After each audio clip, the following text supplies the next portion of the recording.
what happened last time. Somehow we survived. And after we survived, I think the collective intelligence of us kind of went down as we decided, well, okay, the collective intelligence of Dr. Ice probably went down with his decisions of really going deep into how to keep everyone safe from the captain during his transformation. Apparently failed to, and unknowingly flirting with Vola, and became suddenly a simp for the Duchess because, well, he failed his wisdom save. For a day. Yep. It only lasts for like 24 hours. Mm-hmm. Yep. But yeah, became the blood bag for her and Lady Katya, and still on her way to Baldur's Gate. And we're we're near Waterdeep though. So, oh yeah, we already took care of it. So yeah, Waterdeep could easily take care of our repairs for the hull, but other than that, I think that covers everything. You're also currently docked at Thornhold, which also has various Wainwrights and shipwrights and whatnot that can help. It's commonly a outpost stopover area of travelers on their way to Waterdeep from Neverwinter. Alright, yeah. It just kind of was a little bit covered over because of like our Stormbreaker icon and the lines that I have drawn. I see it now. Alright, at Vornhold. So they can take care of the recovery. And we can get a day of water of shore leaf. Just a day. Are you giving them shore leave? Nope, it's the captain who decides if we get shore leave or not. After that battle, and knowing that we have like, at least another month until Baldur's Gate,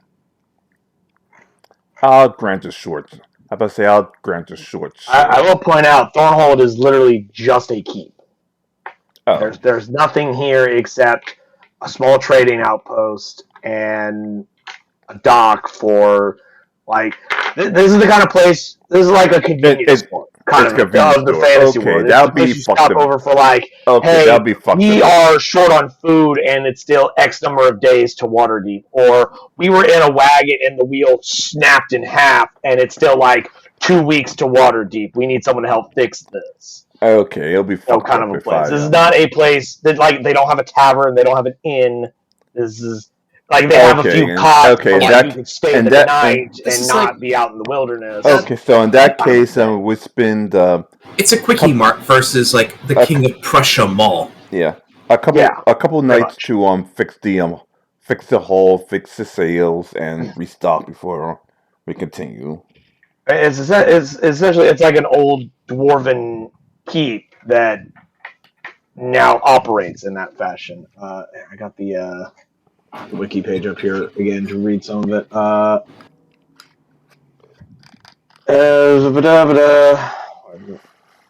Also known as stone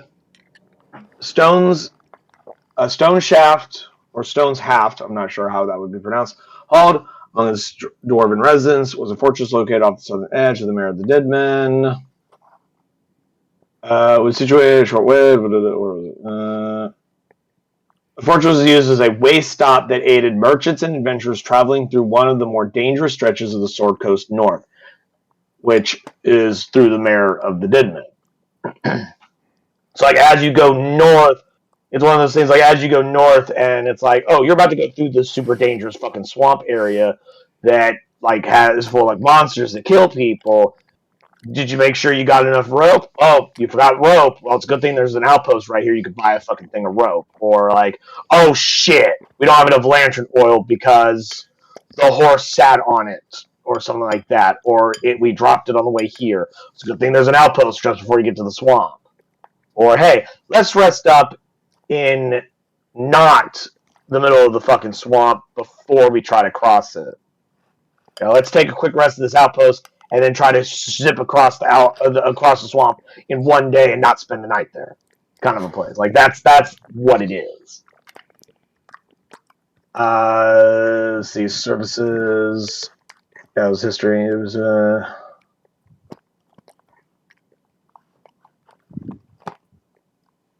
skilled crafts and tradespeople offered their services to those that chose to take refuge at Thornhold. Among the town individuals were skilled gym cutters, wainwrights, smithies, and even brewers.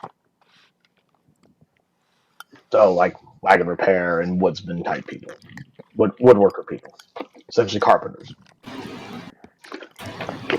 Which is I'm sorry. I'm just picturing wainwrights more specific to wagons, but shipwrights are more to ship, but they're both carpentry. Wood. You guys had when I recall, when we last left off, you had just gotten there. Mm-hmm. The evening before, which was a full moon, and then this is the next morning afterwards. Yep, first of the next month. Yes, of Marpenop. Japan, do you have your technical difficulties under control, or should we hang out for a quick second?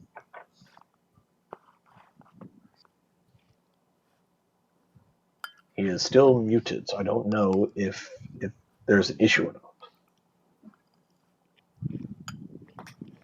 I forgot to unmute. I don't think he's on Yeah, the good. computer right now. Well, as we were solving more trying. Oh, good. Awesome. Are there any Yes, questions, comments, that or can be. concerns that we want to go over before we continue, gentlemen? How many days from the battle to the where we are now? Sorry, say again? How many days have passed since the battle? Since the battle, I think like 2 or 3 days, something like that. give or take, I suppose. I wasn't exactly counting, so I'm not certain. If it's a question of whether or not you've had a long rest since then, you've had multiple long rests since then. Just want to know how many days. I don't recall. I'll be honest, I really don't. I know that when you first started your journey since leaving Luskin, which was on the 19th of Elent, I wrote that down. You left on the 19th, and it's now the first day of Morpenoth, so you can look at the calendar and do the math from there. Each month is like 30 days. And that does not include the holidays in between some of the months. There's like four or five holiday months, or holidays, like actual days of holiday.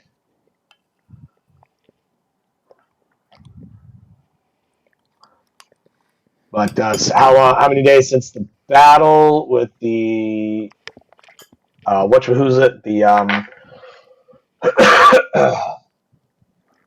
Ruthians, there we go. The Ruthians. I cannot for certain say off the top of my head, because I don't remember. Okay. What I do know, though, is that you guys have 3 inspirations on the table. Yay! Die.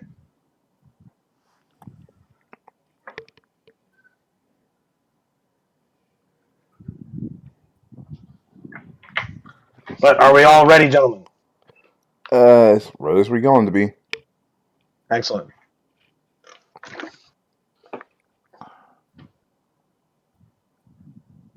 Upon the morning of the next day, you guys find yourselves in the middle of a blizzard.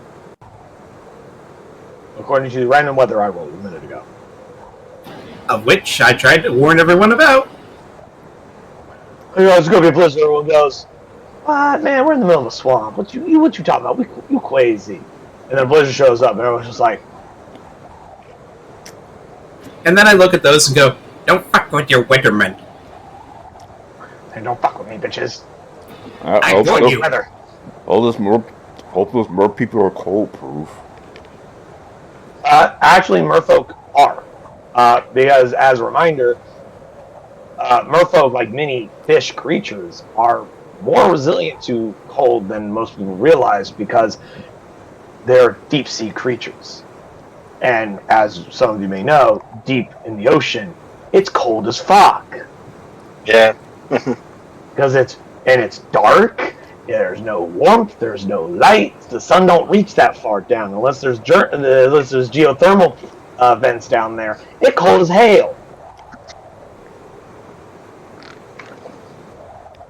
That's a good So point. many deep sea fish are actually quite resilient to cold, as is obvious of their environment.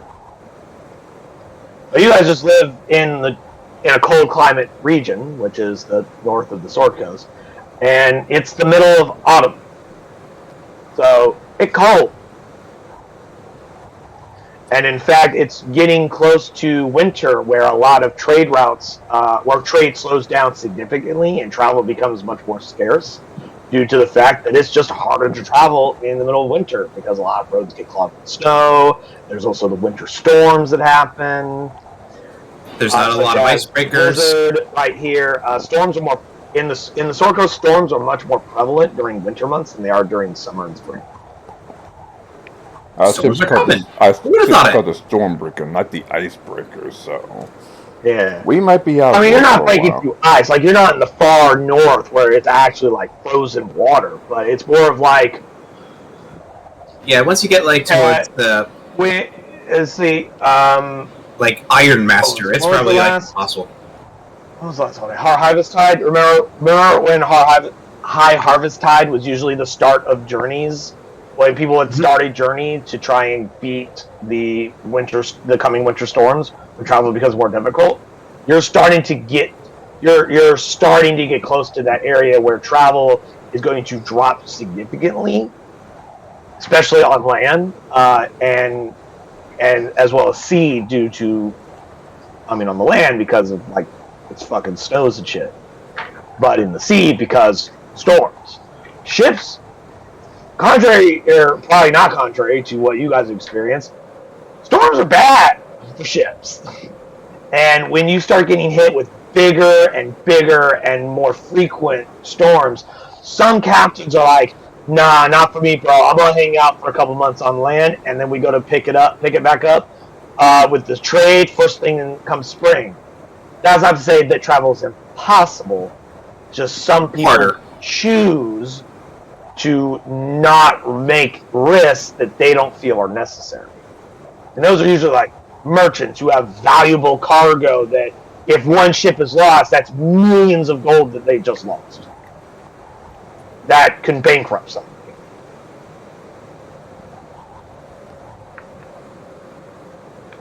But like pirates travel wherever the fuck they want. Some, of course, if they have a big haul, decide let's hang out for a couple months in a nice place, such as Luskan being one. That's a pirate town. Less infamous pirates will also choose other places like Waterdeep, Baldur's Gate, some even frequent in Skullport. Sometimes they go to Kellenport, some go to Port Nyanzaru. The warmer climates.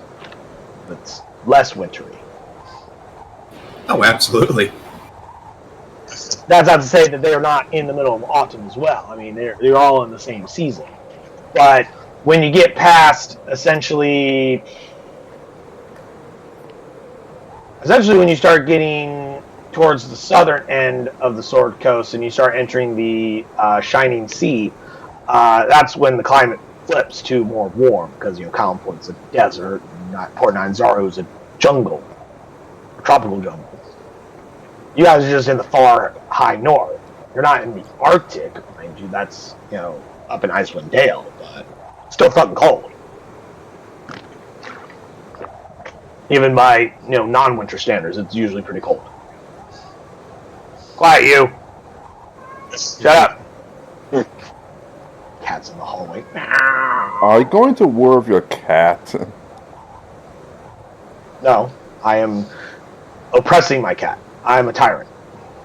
Oh. And I will not condone insubordination. It will amongst my ranks. Nor rebellion. Rebellions are so tedious, but they must always be taken seriously. But yes, you awaken in the blizzard. Yeah.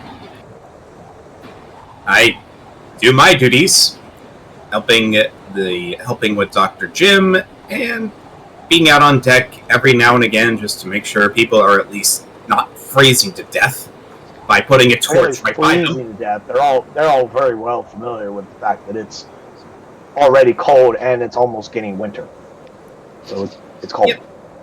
Okay. Looking for the telltale signs of I became a blood bag yesterday. That's kind of what he's more looking for.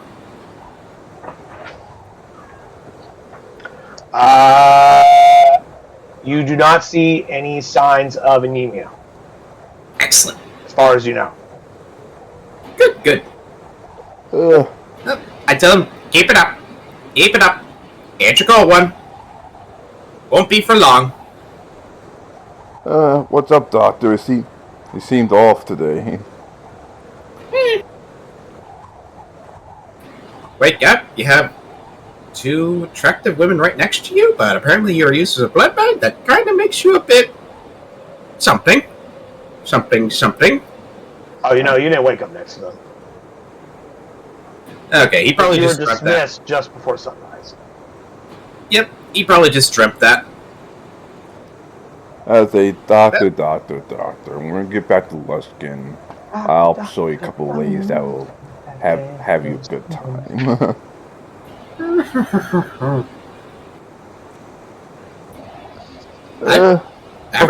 But for now, And in Luskin? Luskin? let's just say I heard stories while I was in the flaming. Let's just say I did some things even while I was in the flaming first. Anyway, let's get the ship repaired, shall we? Yes. At the work, boys. And serve as like the standard first aid medic. Now, are you just trying to do the repairs on your own with what you No, have? no, or I mean actually I talking to people at the I assume while we were while I was going to my transformation, first made learn foreign parking the ship start the repairs. Well, I mean, are you utilizing the services of Thornhold, or are you just we're utilizing the services. Okay, then. You haven't talked to anybody about it. Oh, I'm sorry. Okay. The only person you talked to is the dockmaster, and that was late last night when you got in, and he's like, "Cool, pay your fees and have a nice night," and then he went home.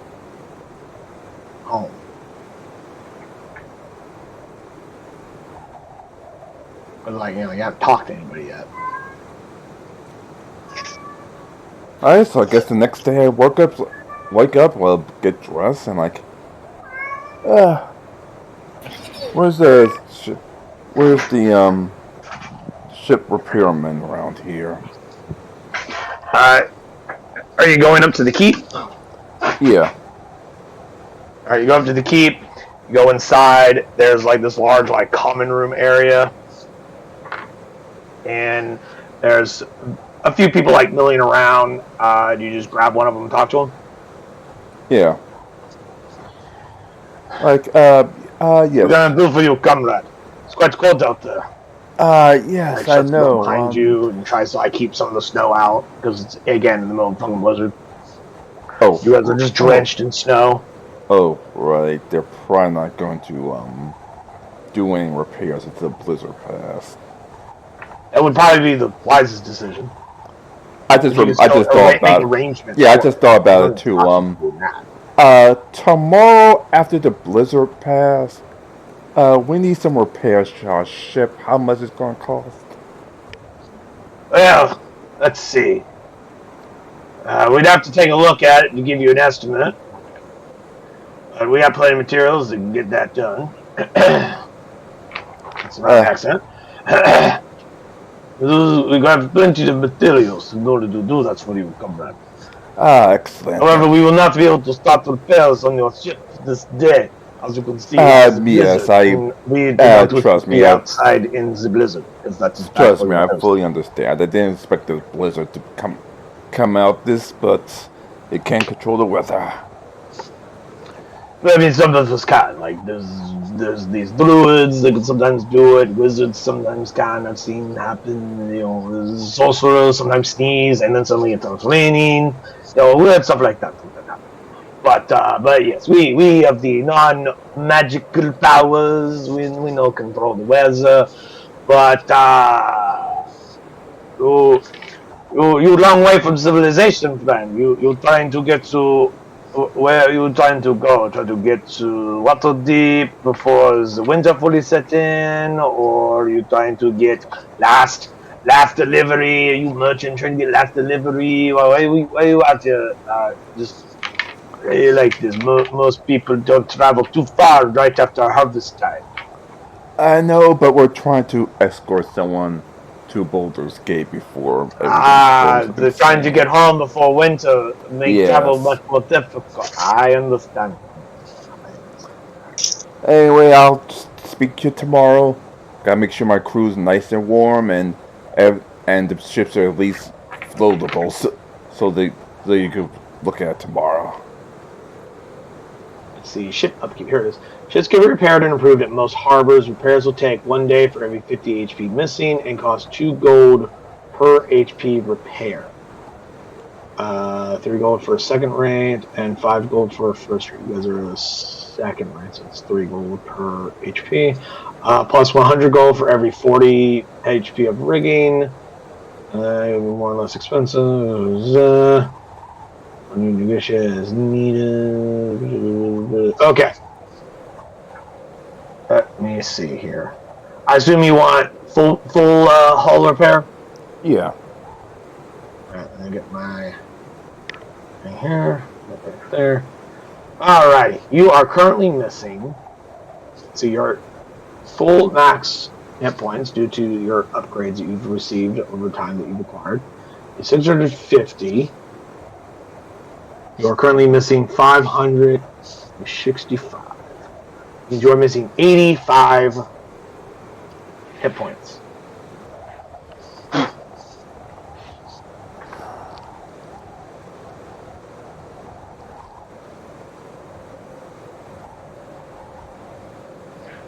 Yay!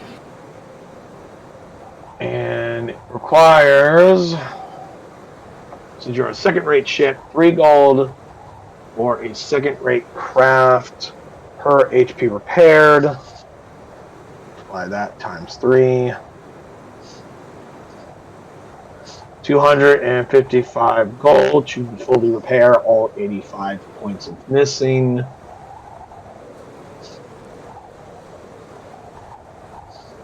And so your repairs will take 1 day for every 50 HP missing. So just under 2 days total. Alright, It so the will ritual be plans. finished late afternoon-ish. After 2 days, the second day, the end of the second day, towards like late afternoon, they can be finished. And it Alright, will then in cost you that case, I'll probably. 255 gold to get it done. Alright, then in that case, we'll probably leave at the start of the third day tomorrow. We start fourth day because this day they can't get started. So Fourth it'll be day. today. Then Yeah. tomorrow they'll get started. At the end of the day after tomorrow, day 3, they'll be done towards the end of the day. And then if you want to leave first thing in the morning, it'll be on the 4th day. So you'll be here a total of 4 days. So I have to pay for additional days. Yes, that's right. Because as Jim pointed out, you guys paid for 3 days at dock. You have to pay 1 more day to remain there.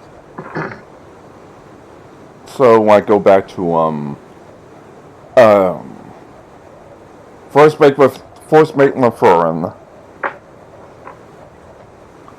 Yes. Looks like we're gonna be here a little longer than we. Looks like we're gonna be here a little longer than the dark because of the blizzard. Get the dockmaster 1 more day of ship pay. 1 more day of pay. Docking fee. Okay. For docking. 1 more day of docking fees since we can't even start the repairs till tomorrow morning. Okay. Meanwhile, I'll make snow angels for 5 minutes. You watch your captain just go like snow angels. And go pay the 5 gold. You know what? Right, you go pay for the Fuck extra this shit. I'm day. just gonna lay down in the snow. Dr. Eyes, you are fully at home in the snow. Strangely, given the fact that you are from a jungle environment, you're pretty cool with the snow. You like the snow. Snow and ice is pretty awesome.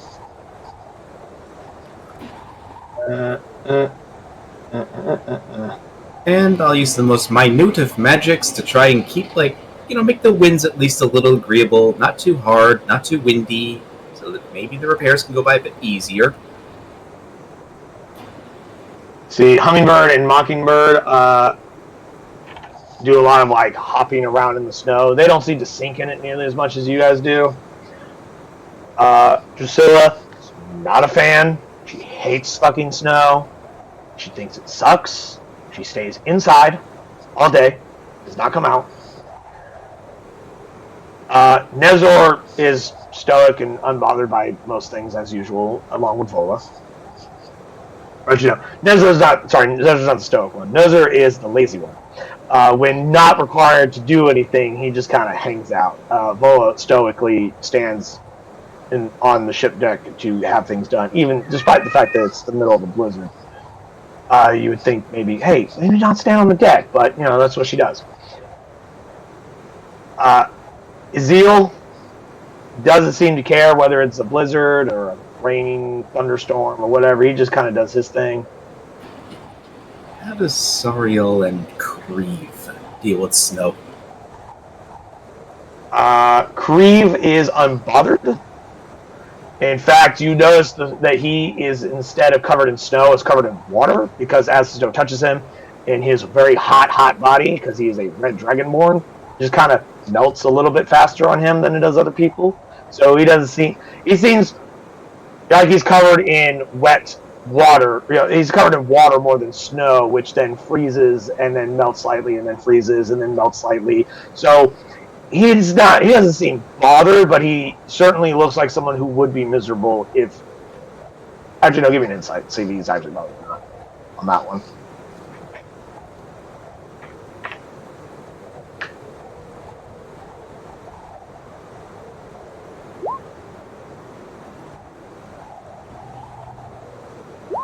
$23. With your keen eye, he is miserable. This sucks, but he would never admit it. He's putting on a brave face, pretending like it doesn't bother him, but he fucking hates it. Because unlike everybody else, he's covered in frozen ass water instead of goddamn snow, because it keeps melting and then refreezing on his ass.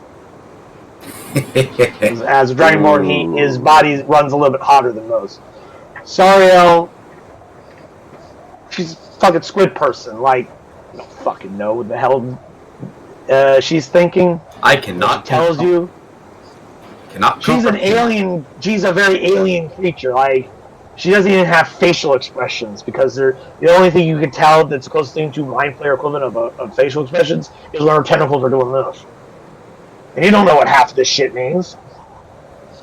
Yep, I have not picked up a book to learn what Cthulhu facial expressions are. Because those books don't exist. Most people don't have peaceful interactions with mind flayers. Those who claim they do probably lie. Don't unbothered. He is super acclimatized to cold environments because he's a Goliath. They live in the fucking mountains and shit. Snow mountains.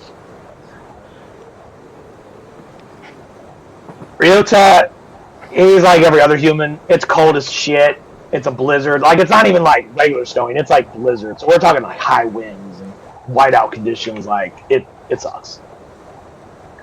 Everybody goes and either stays inside the ship or goes inside the keep, where there is a fire at, and they do offer warm mugs of ale and stuff like that for people to keep warm.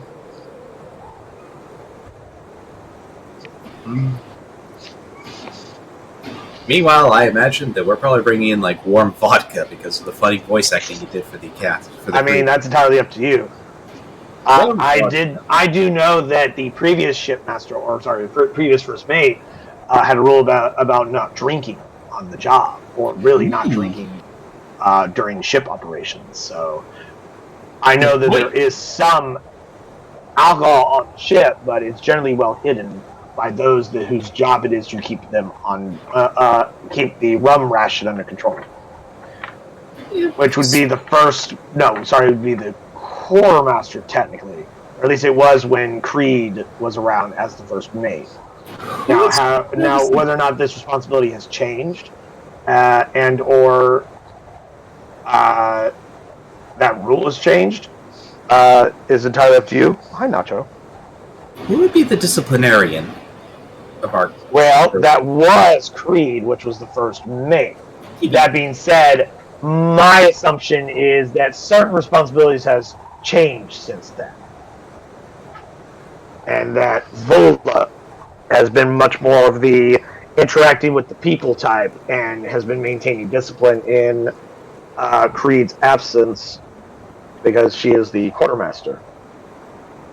But that's entirely up to Jim Pan whether or not he wanted to maintain his previous responsibilities when he was the quartermaster as the first mate, or if he wanted to take what the previous first mate's responsibilities were and to give his old responsibilities to the current quartermaster. It's entirely up to you guys. Essentially, were the roles and responsibilities of these two positions remain the same, or did they swap after the changeover?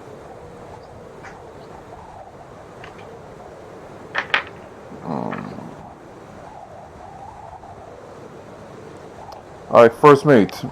As I'm drinking my hot chocolate. Before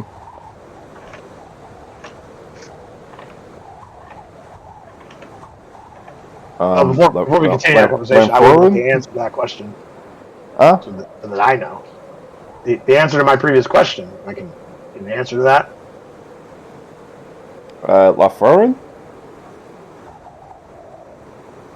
Arcanist. Yeah. Yes. Given the unique situation, only one warm ale is allowed per crew member. All the rest you gotta drink hot chocolate like I do. Or hot milk or hot whatever, but no more alcohol. We're still on the clock, if you will. Can I still get the answer to my question, please? I would like to know the answer. Have you guys forgotten what the question was? I think we did. Okay. Question again is: did the role and responsibilities of the first mate and quartermaster remain the same, or did they change when Jim Pan became the first mate and Vola became the quartermaster? Because originally the first mate was Melloc Creed, and he was essentially HR. He handled people's pay, he handled ship discipline, and he did the day-to-day with the crew. I believe it's the cargo and supplies and what. I believe they'll be the same. That's why I'm asking. Though obviously LaFerrin can help for several reasons because she's been core master for a bit longer. So the roles get inherited by promotion. Yeah. But these responsibilities can change because, like, the first mate quartermaster, kind of in the same vein of rank. That's what I'm getting at. Because, like, Arno Zafaran was the one who handled all of, like, your cargo and stuff like that, and Jim Pan's still been doing that. I just want to know if, like, that was the role, or that was the responsibilities that Jim Pan decided for Arcus to maintain, and gave crew discipline to Vola, who's much more of a people person. That's up to in terms Jim of a Pan. disciplinarian. Yeah. So crew discipline was changed over to the quartermaster and given to Vola. Just to confirm. I'll say yes. Okay. I just needed to know so I know what your NPCs are doing half the time. I just need to know what their jobs and responsibilities are. I just wanted to make sure we were clarifying on that. Anyway, you all may continue. Yay! I will drink my tea.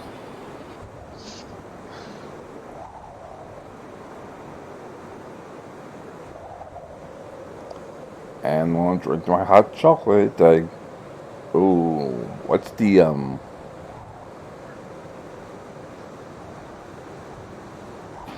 Why am I just imagining the Duchess going I was something? about to say, what's the Duchess gonna do when she steps out to a freaking winter storm? We even can handle it, You or don't at know. least have You fun in assume it. the storm will remain all the way until the evening. Yep. Because it's like As daytime. per your local Inside weatherman. As per your local weatherman. Huh.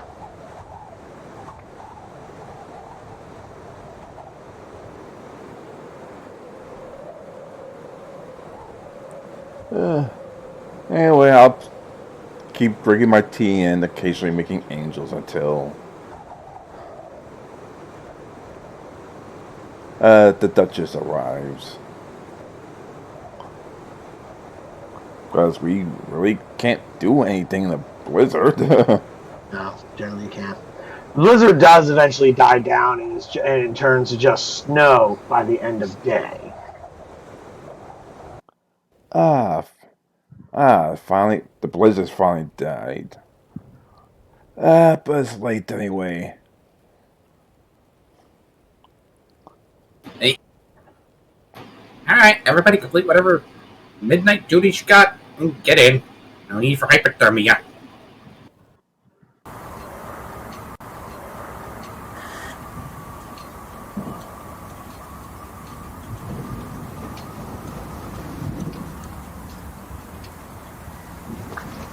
That evening, eventually, the Duchess, Sophia Casimir, does make an appearance, briefly.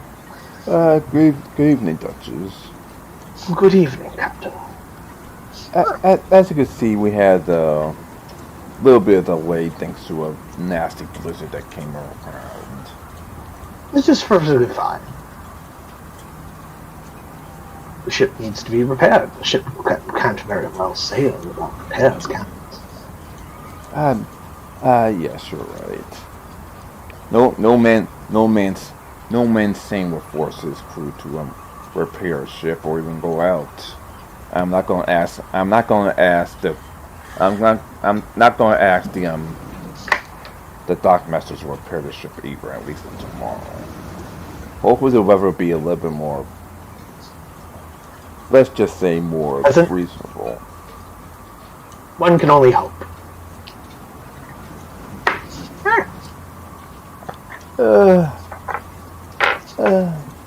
But for now, ladies, I'm gonna drink one last sip of my hot chocolate and head to bed. It's gonna be a long day tomorrow. Indeed. Enjoy your rest, Captain. Of course.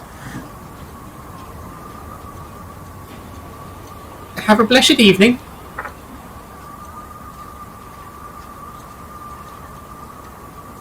And I go to my room and close the door and go to sleep.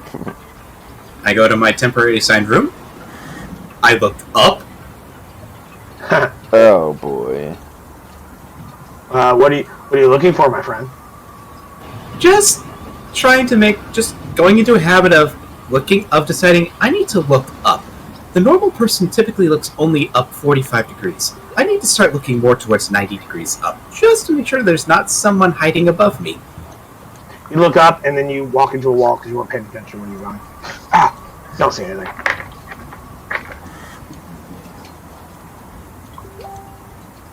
And I will pretend that never happened, and then go back into my hammock. Totally never happened. And I will go into my hammock. And I will be hugging my 2 new staffs with me. Yes. Have those staffs been identified yet? They have not, as far as I can tell. Alright, good time to identify them, huh? Let's do so. Does anyone have the ability to cast Identify? Let's see. Identify. Crap, and we're not gonna get to left. And we're not going to get to Boulder's Gate for a while. Nope. That was Greaves' job.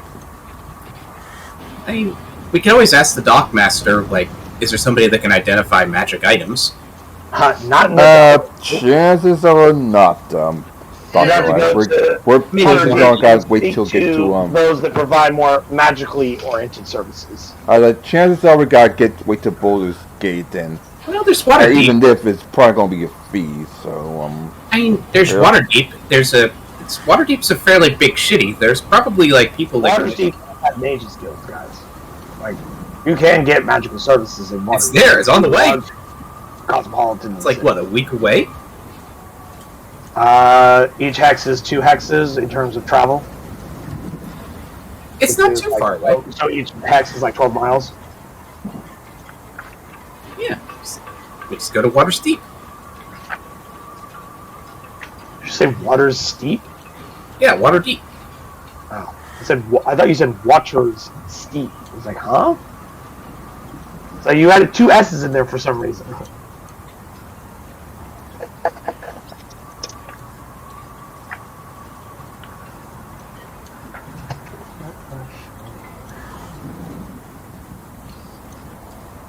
Spellcasting services. People who are able to cast spells don't fall into the category of ordinary hirelings. It might be possible to find someone willing to cast a spell in exchange for coin. Whereas it is really easy and no established pay exists. Yes, I do. Okay.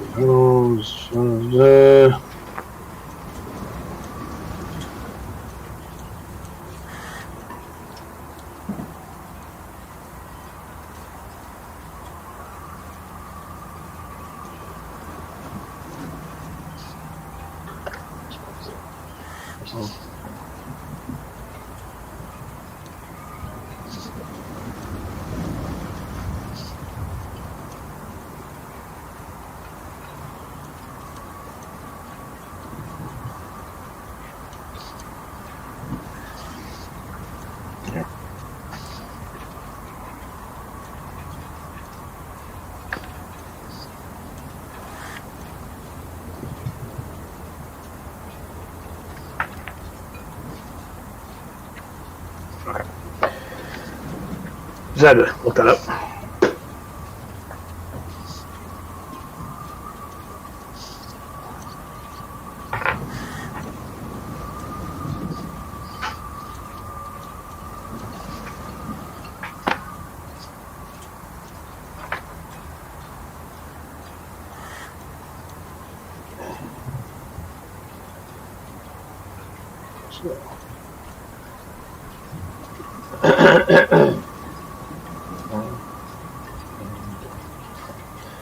Let's just check something.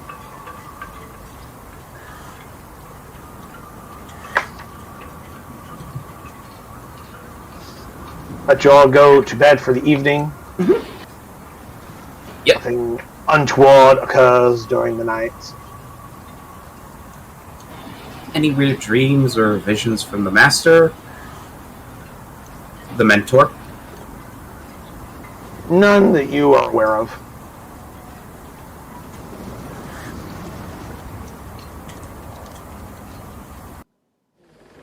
Time passes, and on the next day, shipwrights arrive at the docks first thing in the morning and begin to assist in repairing your ship, as per your arrangement. For this day is a nice, clear day. As light, you got a light, gentle breeze. Nothing too noticeable, and it's relatively mild in terms of temperature. It's cold, but it's not like freezing cold, like colder than normal. Look at the highs of like 13 degrees Fahrenheit, -2 degrees Fahrenheit for your lows, or -11 degrees Celsius or -19 degrees Celsius. For those of us who do not use our silly American measurements. One day the world will go back to the imperial system. Not what the Queen did, then. You know, from what I hear, the King use the imperial standard, right? I would say not what the king did. And from what I hear on Twitter, the new king's an idiot. But And that's one neither day, here or there. it still works perfectly good for habitable temperatures. It works. Metric system works pretty good for everyone else, right? It's just America that does that. Yeah. Nobody else is the imperial standard. We're stubborn like that. Because it works. I mean, yeah. Even when I go to the doctor's office, they've given me in kilograms, and then I have to translate it to pounds. I have never had a doctor use metric with me once. Doctor news metrics. There was even that in In the medical field, the metric system even my is local standard. hospital before, when it was still trapped before the new administration took over. Yeah, in the medical field, the standard is the metric system. But when he speaks to his patients, odds are he doesn't use the metric system because the average American doesn't understand how the metric system even fucking works. So when they say you are, 100 kilograms, ain't no American on average gonna know what the fuck that means, which translates to about 250 pounds, give or take. This is 2.2 difference. Yeah. They pretty much given me both like, hey, your X amount of kilo, and all the hospitals I went to, and trust me, I've been to plenty. Like your X amount of kilograms was translated to X amount of pounds. Yeah, because they just assume that you're an American and are dumb and uncultured and don't understand how to convert kilograms to pounds. So they just do it for you and don't mention it. Or have a smartphone where I could just use Google. But anyway, Yeah, just multiply 2.2. It's pretty fast and easy. hell, half the Like in my job, half- I use the metric system all the fucking time. half the nurses' existence use and Google do, various other convert kilograms to pounds because they have to put pounds in this computer system. But anyway, so the next morning arrives. The paths are underway. Is there anything anyone wishes to have done upon this day? Can't exactly help with professionals. Okay, first things first, I'll give the standard weather report for the crew and everybody that needs to know. And I'm just going to walk around town. Well, walk around our little There is no convenience town, store. it's just a key. Yep, just walk around the convenience store. Like, Get some steps in. I walk around to see if there's any food we could load onto the ship for. Yeah, you can purchase food, not extravagant food, not an extravagant amount. It's one of those things like they're generally expecting like a small caravan to come through, not a ship of like 50 some odd people. Or however many your ship can hold. Was it 40? No, yeah, your max crew size is like 40. Yeah, they don't normally expect like a ship full of like 40 fucking people to come rolling up into them in the middle of the fucking night. So it's kind But of last I checked, you guys have more than enough food. It's not like you're hurting for food. I know, I but think it's more like individual, like, I'd like something nice. You know what? No, there are no nice meals. This is like an outpost. They have like hardtack and dried meat. Good old hardtack, panakin, dried stuff, jerky, any spices. it's literally like a highway rest stop. Like you don't want to eat the food, but sometimes it's necessary. You have to go to Especially Waterdeep for fancy things like spices. Yeah, you have to actually go to an actual city, actual harbor trade city like Waterdeep to get the nice stuff you guys really want. And the gunpowder. Yeah, oh, we still have like a barrel and a half of gunpowder. This place definitely does not sell gunpowder. Not this close to Waterdeep, definitely not. Like remember before Sorry, we left, Captain, I tried getting gunpowder. Before we left, I brought like 2 Or at the very least, barrels you're of not gunpowder. blinking. You'd have to go to a town that would have access to gunpowder, like Waterdeep, but not have as many rules or regulations on it, like Luskin. Unless you guys were willing to try and contact more unscrupulous individuals that had a slighter of morality when it came to the law. Dr. Ice, remember, I brought two barrels of gunpowder for this reason. I'm pretty sure my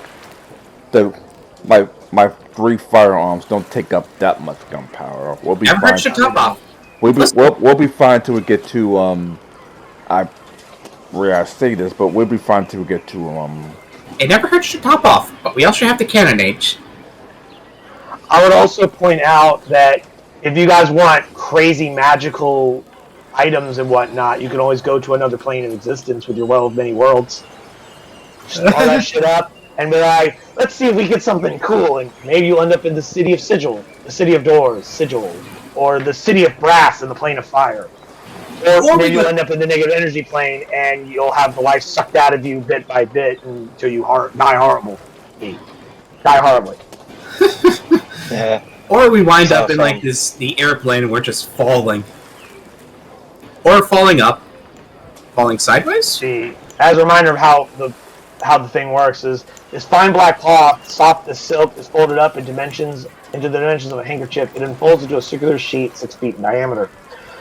You can use an action to unfold and place the Well of Many Worlds on a solid surface, whereupon it creates a two-way portal to another world or plane of existence. Each time this item opens a portal, the DM decides where it leads. Use an action to close an open portal by taking hold of the edges of the cloth and folding it up. Once Well of Many Worlds has opened a portal, it can't do so again for 1d8 hours. So like every 1d8 hours, you could just open it to a random place, kind of poke your head in and see if it's good, and then go yay or nay on that, and then come back. You know and once you come back, you just peel it off, fold it up, put it back in the box. You know what? I want to do that. You want to do it? Okay. I'm going to stick my head in. I'm going to take a deep breath and hold my breath before going in. And I'm going to grab this. Do you want to cast any preparatory spells just in case there's something? I'm going to grab his health of the human anatomy on there. I'm going to grab. You know what? Good idea. I'm going to cast Conjure Animals, have it go in, and then give it the explicit command. And then more like you're going to put like elements of protections on you, or like water breathing on you, stuff like that. Let's do water breathing. And also, where are you going to put the Well of Many Worlds? Where are you going to activate table? Not on the ship. We still need the ship.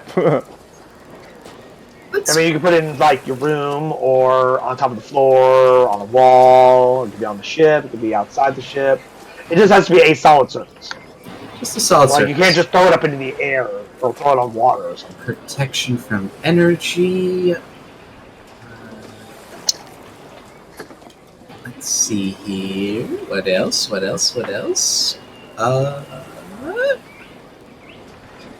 Planar binding. Warding wind.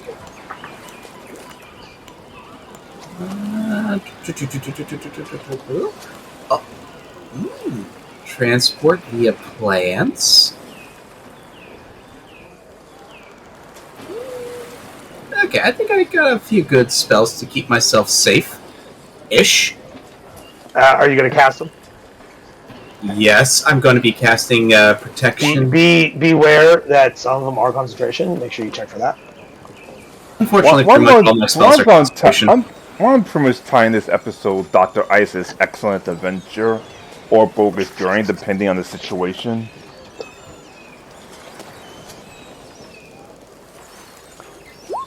So you said you're going to cast protection from energy. Which item would you like to give yourself resistance to?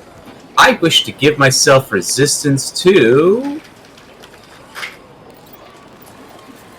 What exactly is the difference between lightning and thunder? I'm guessing one is thunder like sonic, lightning is electricity. Okay.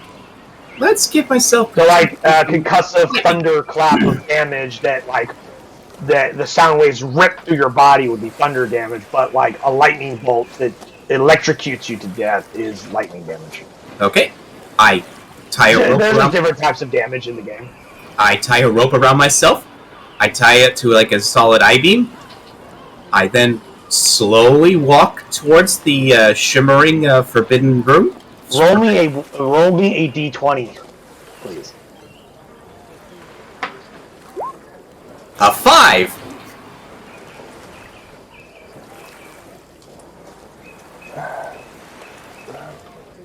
Stand by. Oh, you don't have to save Dr. Ice. I'm only sticking my head inside. Oh, fine. We're all good here. And I tied a rope around myself. Hey.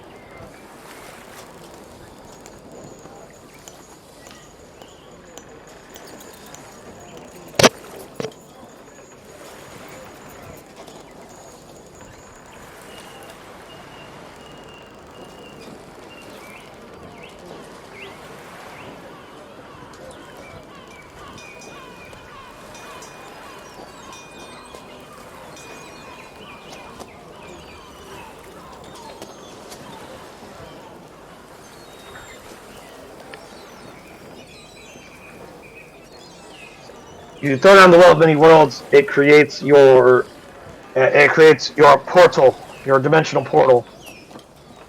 God, where do I end up?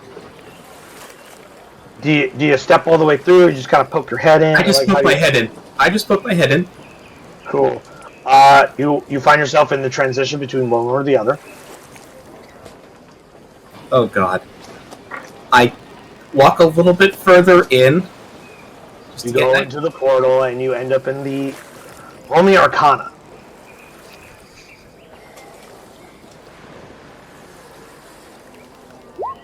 $21. Cool. You look around and you see... You are standing outside... Or no, you are standing inside a large prison. Bars all around you of various prison rooms, and you turn and you look and you find a small window inside this room of prison cells. And you look out the window and you find yourself on a high plateau. And out in this, you see vast bogs, fetid jungles, windswept deserts, jagged mountains, frigid oceans, and black ice. Huh. And you hear behind you go, "You're not supposed to be here. Who the hell are you?" And you turn and you see this strange humanoid-like creature with... You're not even sure what to begin to describe as what it is. It looks almost like a demon with feathered wings, but is humanoid-shaped, with pupilless eyes in what looks like a prison warden uniform. And he's like, "The fuck are you doing here?"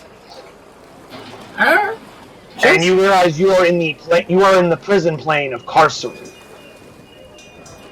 I'll be leaving. I just Go to attempt to leave, and the portal's not there. Uh-oh. No one can. You also know that no one can leave Carcery easily. Magical efforts to leave the plane by any spell other than a witch spell simply fail. Portals and gates that open onto the plane become one way only. Secret ways out of the plane exist, but they are hidden and well guarded by traps and deadly monsters. As you stare at this prison warden, wondering, who the fuck are you and why are you in his prison? I had a magic artifact. I was curious. Can I go home, please? Well, many worlds, wasn't it? Yes. Yeah. Come with me. He pulls out like some paperwork. He starts writing some shit down. What's your name? My name is Zerk. From What plane are you from? the material plane. Material plane, okay. Zerk from the material plane. Alrighty. And you got here via the Well of Many Worlds randomization. Yes. Alright.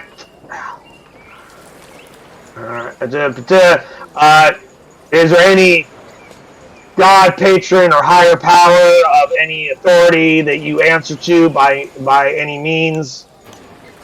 Queen Mabe of the Winter Court. Queen Mabe. Does she have any other titles or or affiliations that we should be aware The of? Queen of Air and Dark. Queen of Air and Darkness of the Winter Court, aka Queen Mabe. She is A Queen in the Fey Realm. so Archfey. Yes. Okay, Archfey. Righty. Jim Pan. I just looked at the thing he posted.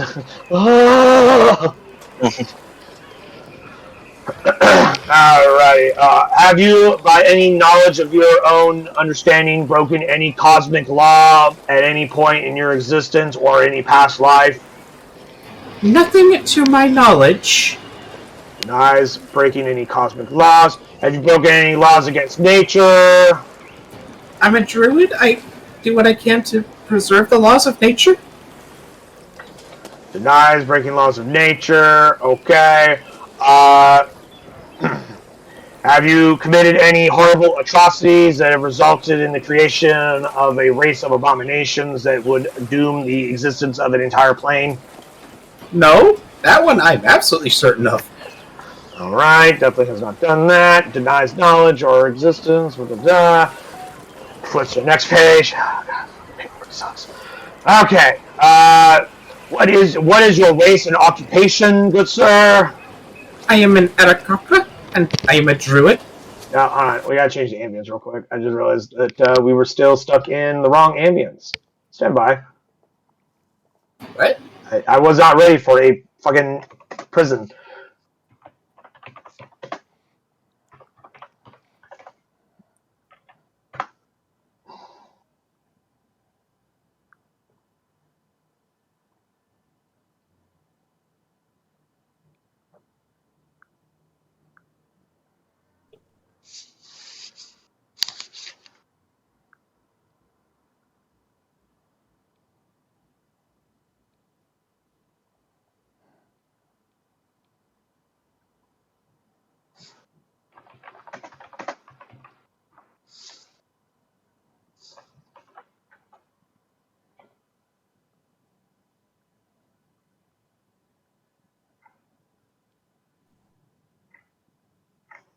Plane of chaos, plane of fire, plane of water, clockwork plane, it's on a volcano. Man, a plane of Karsten? Lame. Oh, wait, here we go. Is this what I'm looking for?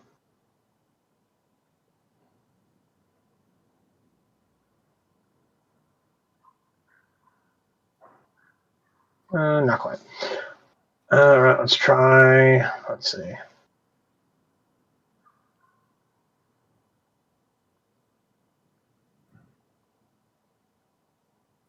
that's not it. That's not what I'm looking for. Stand by. Stand by.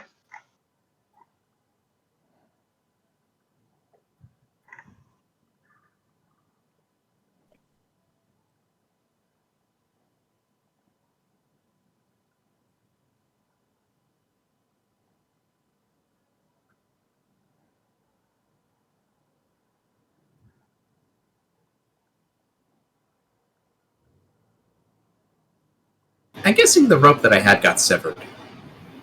Oh, yeah, that rope didn't matter. It wouldn't have mattered even if it wasn't the fucking plane of Karsten.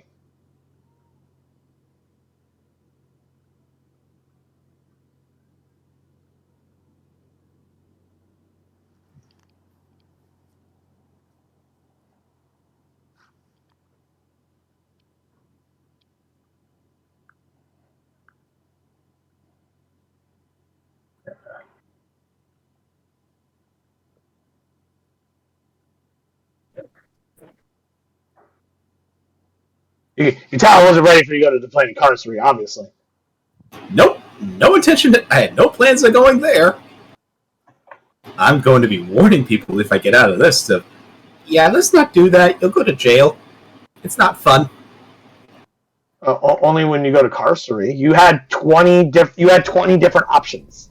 You picked one that got Karsten.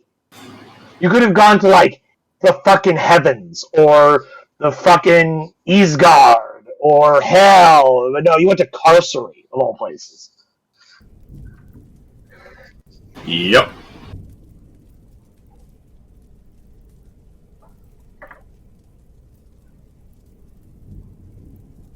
Let's turn the volume up on that so I can actually hear.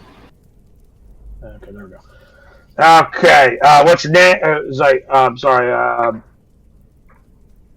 What was the last question I asked you? It was occupation Race and occupation. Race and occupation. I am an Arakakra, and I am a druid. Krakra, Druid. Your occupation is druid. I serve as a field medic for my crew. Okay, ship doctor. What is the name of the ship that you serve in there, and the name of the captain? The captain is Captain Turg, and it is the Stormbreaker. Torg Stormbreaker. All right. Let's see. It's a lovely ship. I think you might like it. I hate ships, but I'm sure it's fine for some people. Because he's writing some stuff down. There we go. Right here. Let's see. Prison names. Let's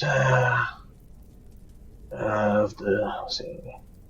Prison number 175 of Carcery. Prison warden. Warden of the prison. Next page. Ride via will know of many worlds. Attempted to leave, could not because of the existence of the plane's magic. Okay, cool. Alrighty. Obviously, you don't belong here. You shouldn't be here. Normally you would never be allowed to leave, but due to the fact that you have done nothing that warrants you to be here other than intentionally trespassing, which you did not of your own volition, due to the magic of the Well of Many Worlds, you will be granted pardon to leave. Thank you. And your portal reappears behind you. I go towards it, and as I leave, I say, "Thank you, and have a lovely day." You too. Hope to not see you here again. Do Yeah. I? And then he vanishes. I suddenly start getting really scared and just run through the portal, making scared bird noises. You're now back at the Prime Material World, back on the ship of the Stormbreaker. I literally will just immediately leap onto the first being I see and just like a scared creature, like a scared birdman. Doc, what the hell are you doing? He was gone for maybe 5-10 minutes. Don't use that! Don't use that thing! It's scary. It's evil. Sell it though. Sorrow comes up to you and goes, Dr. Ives, there are multiple planes of existence. I went to the She takes a moment to look at it for a moment and goes, obviously, based on your reactions, she steps through the portal. 10 minutes later, she comes back. She goes, it's the planet of Carcery. How did you get out? I had to fill out a bunch of paperwork. I mean, so did I. You see she has a visitor's pass on her chest. I'm going to take my action. You need to have better connections, Dr. Eyes. I name dropped by Elderbrain. Which I'm not a part of that colony anymore, but he doesn't know that. I'm undoing the portal. I'm making sure it's deactivated. I'm putting it into a bag, and I'm going to say, Captain, we need to sell this thing as soon as possible. Do not let any crew members go through. Sorry, guys. No, it's a terrible idea. This can lead to multiple other worlds. You just happen to pick Carcery. Next time, don't go into it when it's Carcery. Plus, there'll be chaos if someone who doesn't know what they're doing picks this. She continues to say there are multiple planes such as Isgar, Limbo, Pandemonium, the Abyss, Carcery, Hades, Gehenna, the Nine Hells, Archeron, Mechanus, Arcadia, Mount Celestia, Utopia, Elysium, the Beastlands, Aboria, the Outlands, the Ethereal Plane, the Astral Plane, the Elemental Planes. These are many, many places that you could have gone to. You just happened to pick the wrong one. Okay, we'll just keep it aside. We only have those that are willing to volunteer go through, with the full expectation that there's a chance they may not come back. Let's use this as a super emergency escape plan. Just in case Yes. they need to abandon the ship as quickly as possible. Yes, emergency escape plan. God willing, it leads to somewhere nice. Queen May begging it'll be somewhere nice, like the Fey Realm or the heavens, or the air, or the elemental plane of air. That would be really nice. If you excuse me, I want to see if those mermaids are still around. See if I can flirt with them a little bit. Don't go into any more prisons, please. We already had to escape one. I don't want to go back to it again. Well, technically we escaped too, but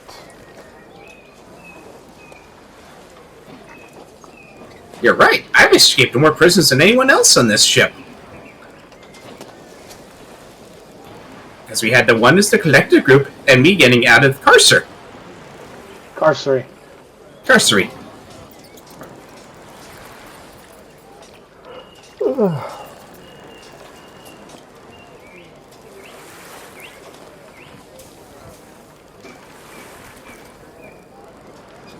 But yeah, I undo the portal, I put it in a bag, and keep it nice and secured. Roll a d8. A D8. Yes. as I started losing, it's like I wish I could. Maybe I should put that portal when. And some of the secret compartments are on me and Doc and Cree knows. An 8. Well, it will be able to be used in 8 hours.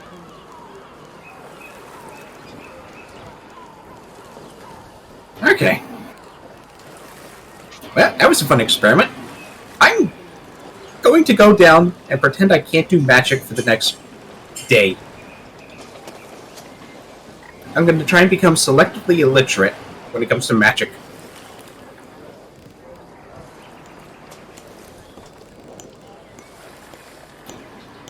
And, you know what? I'm going to go ask Realtor if we have any alcohol, specifically so that I can try and forget this day.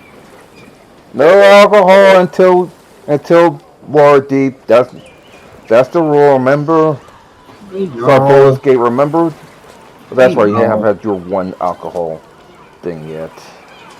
One alcohol. To be fair, I'm kind of a teetotaler.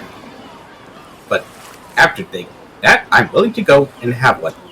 Like to be fair, I don't want drunk people on my ship unless where she has. Unless you can be profitable. Or at least and shore leave. Then drink all you want. I shall have my one beer.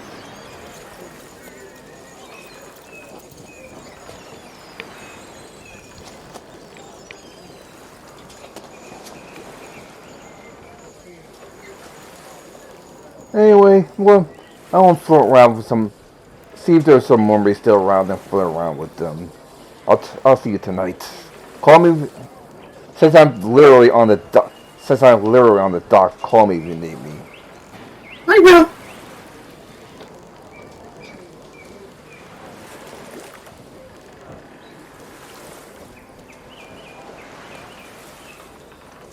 Have a good one, Captain. Yes? I said have a good one. Alright. I was gonna- First big same thing. Since I'm literally on the docks, half watching the ship get repaired, half Fraser of Mermaids.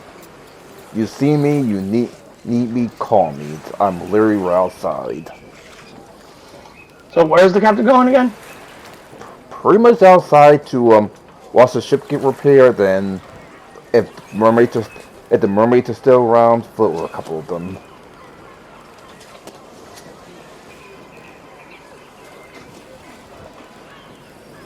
Okay, dokes. Guys, remember, I can't exactly go to town to upgrade supplies or get some or refill medical things. So I just wanted to make sure that I heard correctly.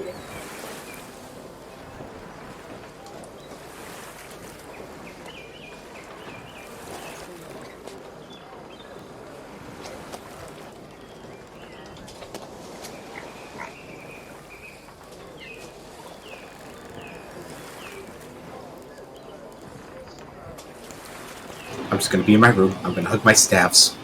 Like my Trying to find a hands better on them. cable for Planes of Existence. Not being cooperative, let me find what I'm looking for.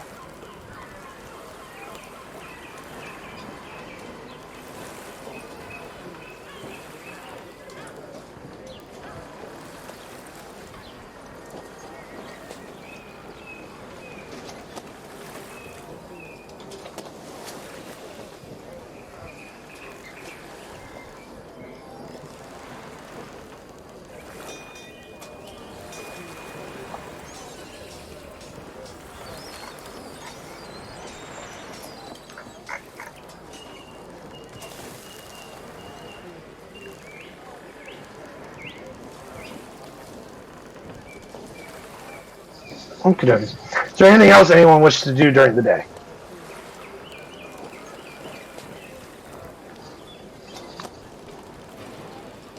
Can I willfully try and erase my memories?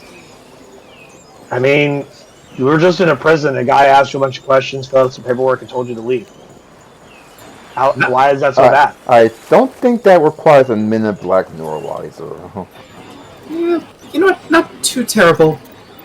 Not something he wants to do again. Especially after the shit we went through this entire throughout this crew. Yeah, we went through worse. like Near like close to like noon. asking a couple of questions from a government, pretty much a government official, should be pretty much the easiest of everything we went through. Annoying, but easy.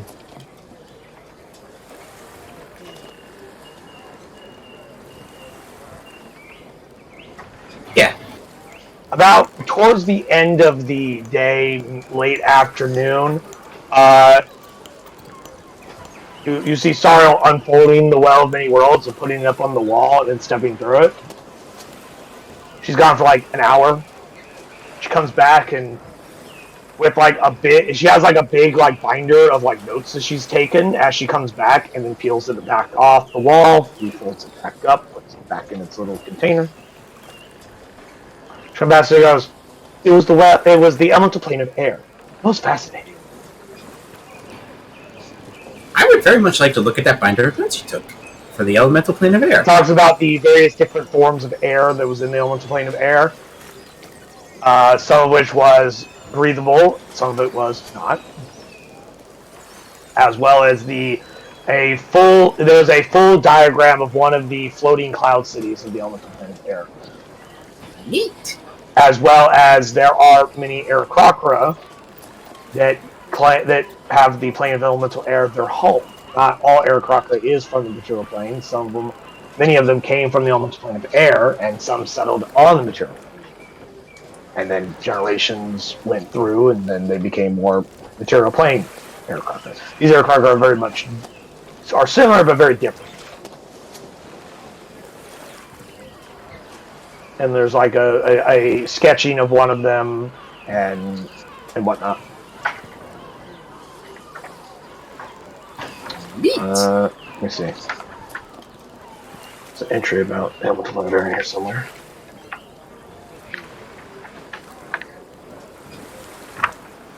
Earth, water, fire, air.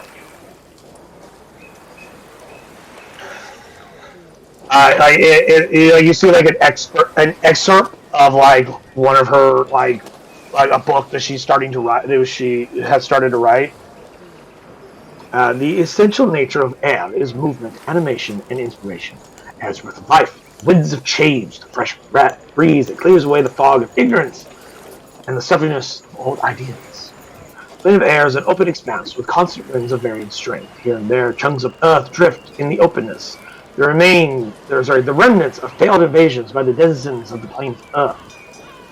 These earth moats serve as home for the creatures of elemental air, and many moats are covered with lush vegetation. Other creatures live on cloud banks, infused with enough magic to become solid surfaces, strong enough to support towns and castles.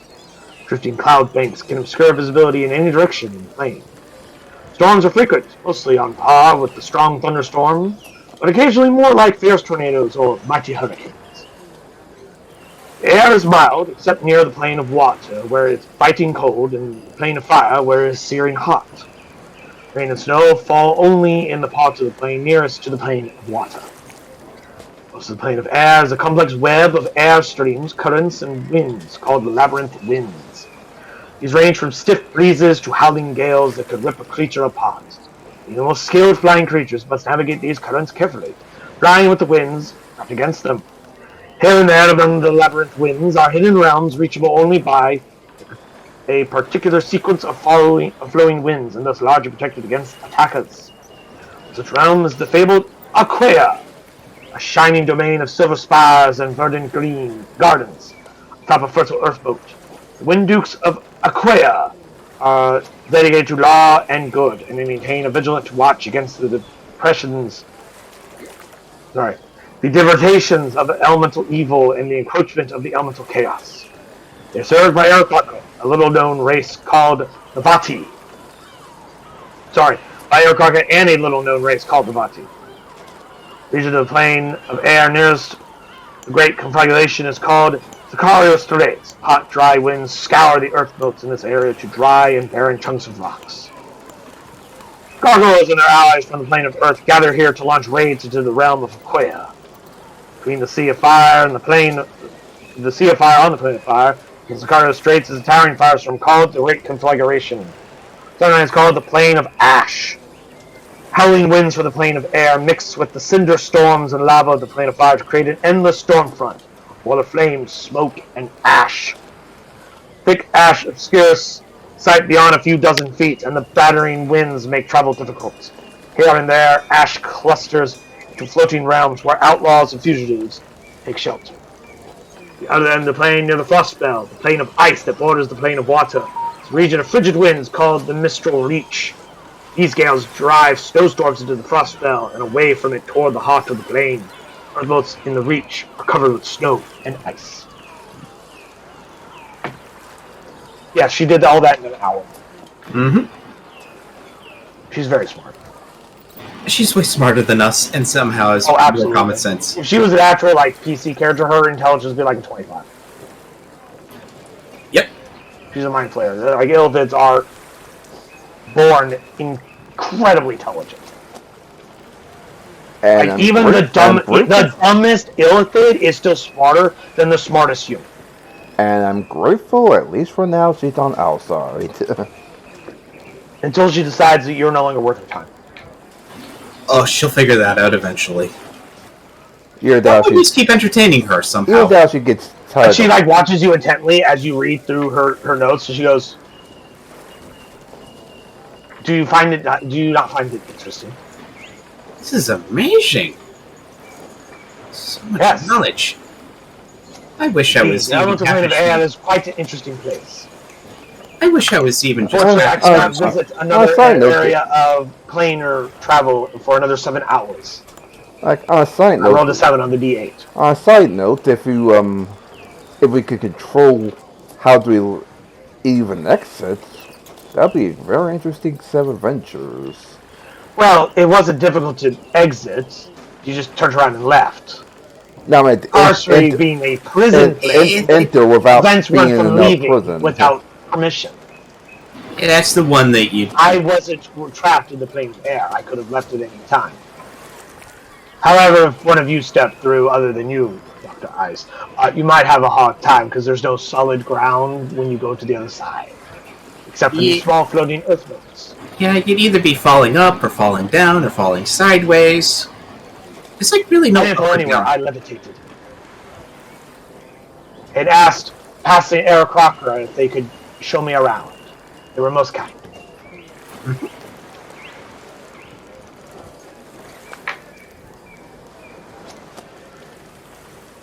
That we are. So nice, LaFerrin. Anything interesting happen on the ship? No. Nah. Your ship's boring. Sorry. Things happening, Captain. I'm bored. Don't worry, we live a couple of days and then hopefully we don't get to any more insane fights. We'll rob a ship or two after we dropped off the Duchess. I'm about to say Baroness again. As far as for my adventures, that's just to keep it peachy. Let's just say breathing underwater has its very upsides.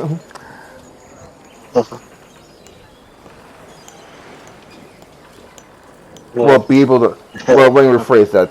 Being not drowning has its upsides, if you know what I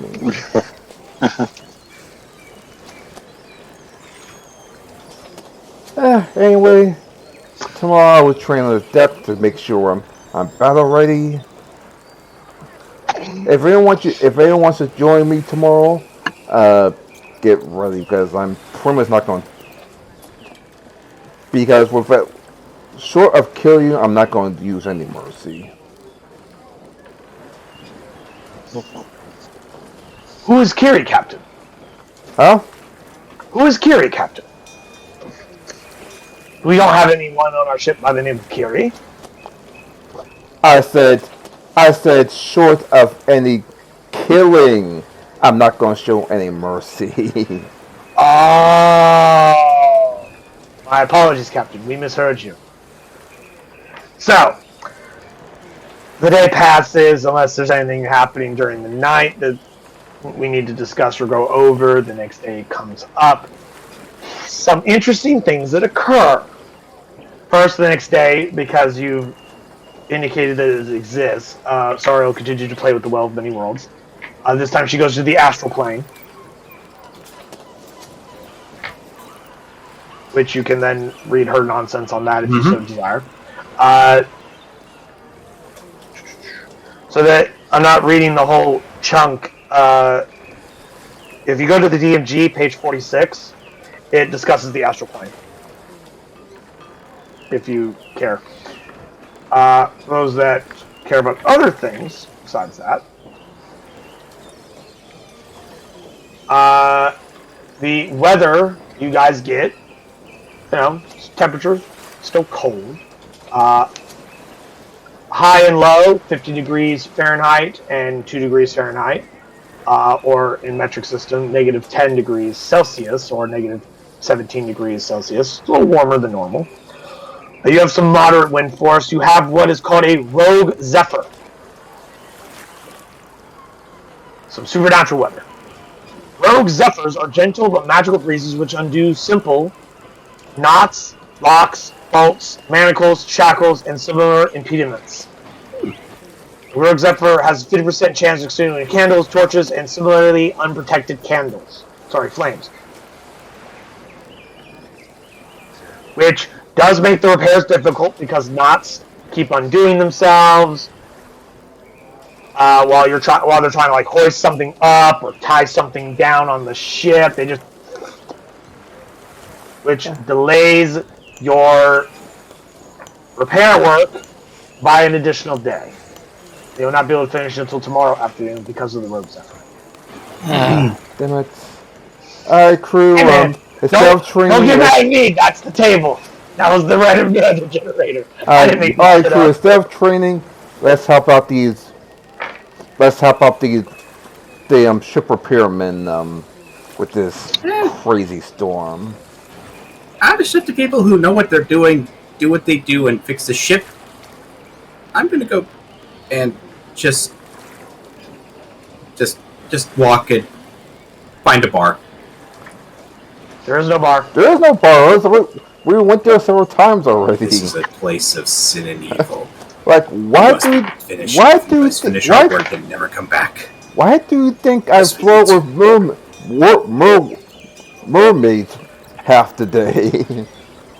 4 hours later, Sariel plays with the portal some more. She comes back, goes down to play with air again, and then she did it again another 4 hours later because of what I rolled. So over the course, she started in the morning, and then 2 more times in about noonish, and then late afternoon.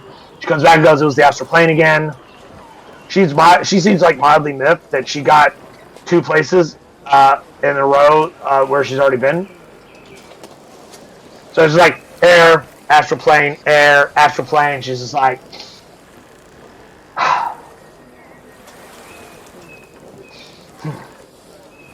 and sometimes you don't still get what you want.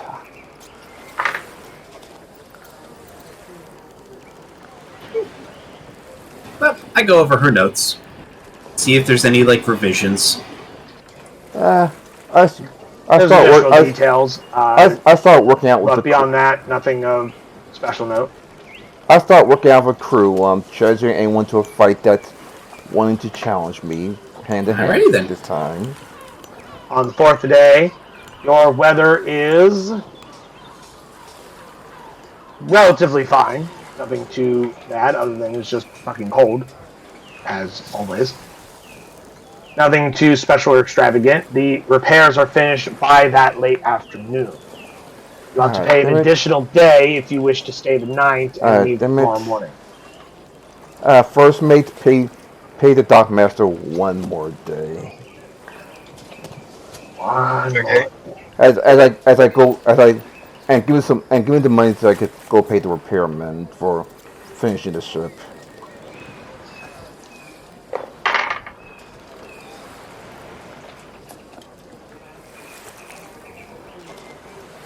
Oh. This time, Sorrow, on this morning, goes to the portal and she goes to Hades. Which you can also find information about in the DMG. In the same section that the astral plane is. It's probably, it's in the section about the outer planes. I'm pretty sure most of us know what hell is. No, that's not Hades. No, that's not hell. Hades. That's there's a different the 9 plane. hells, and then there's Hades. There's 2 different places. One is for demons, one's for devils. I think the 9 hells is for devils. Wrong. Demons don't come from Hades. They come from the abyss. Devils come from hell. Hades has other types of creatures. My bad. That are neither devils nor demons. I believe Hades had creatures called daemons. If I'm not mistaken.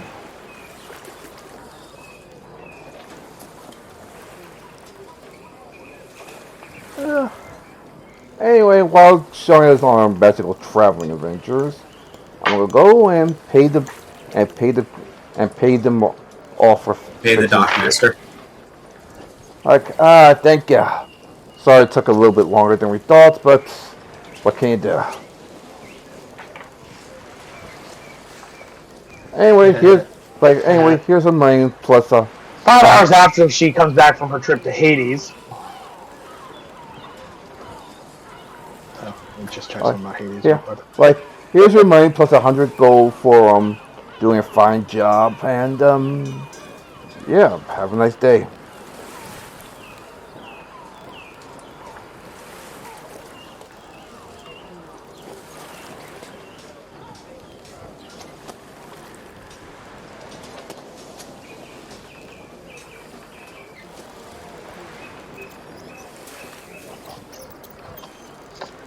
Let me make sure.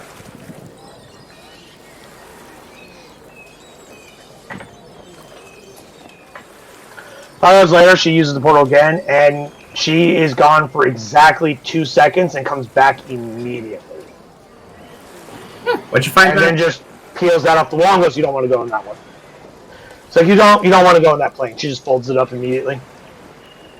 That was a place where we would probably die instantly, wasn't it? It was the plane of positive energy, where you would be healed until you exploded, because you would be full of so much life energy, you would explode and then become part of the life energy. because playing positive energy can actually kill you.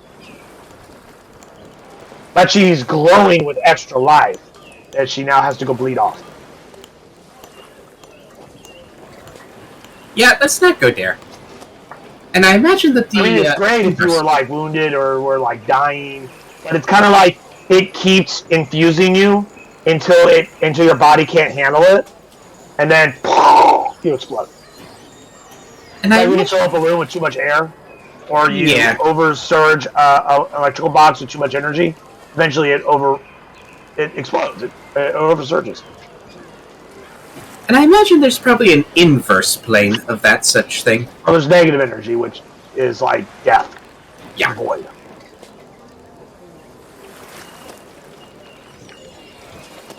That's interesting.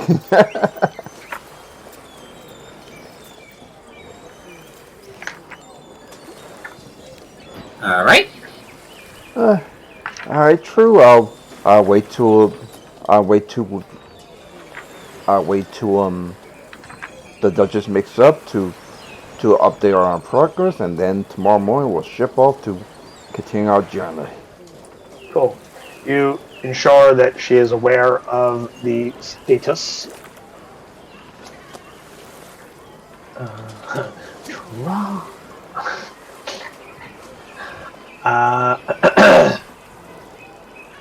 And upon the 5th day of Marpenna, you may finally leave this accursed place. Yay! All right. Yay, indeed. You I have some cloudy weather, but otherwise it's fairly, warmer than normal, so it's a nice day. wait to my mermaid friends like, all right, crew, let's ship off. We still have a job to do. Yay! Okay. Whoosh. I will be doing everything I can to get them going as quickly as possible. These are not the lands anyone wants to be in. Well, it was a quick stop, but nothing to nothing entertaining. Well, I had entertainment, but you didn't. Anyways, go. Are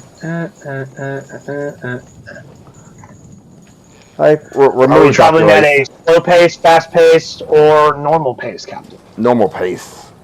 Normal pace. Like remember, Dr. Ice. Sometimes you gotta deal with the hands you have, not the hands you want. Absolutely. And I look very suspiciously towards the thing that contains the cloak. The cloth? Yeah, the cloth. I look very suspiciously towards it. Yes, I know sometimes you don't get what we want. And I'm looking at you, cloth. You are evil. Like, hopefully in Baldur's Gate we can identify your staffs and we can finally we can do show at Waterdeep as well. It's on the way.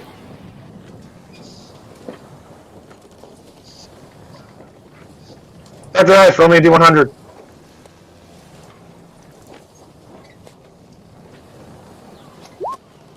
$40.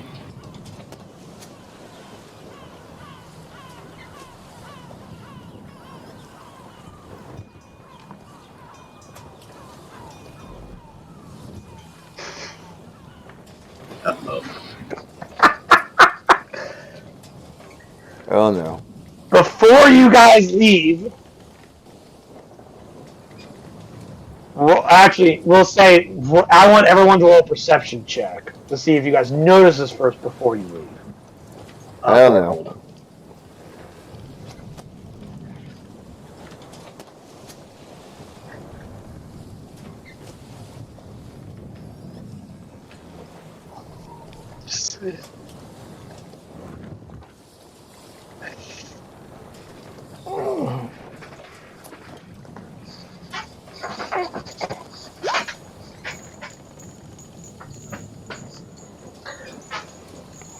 I'm also going to have a specific person also make a roll because this is literally something he should notice.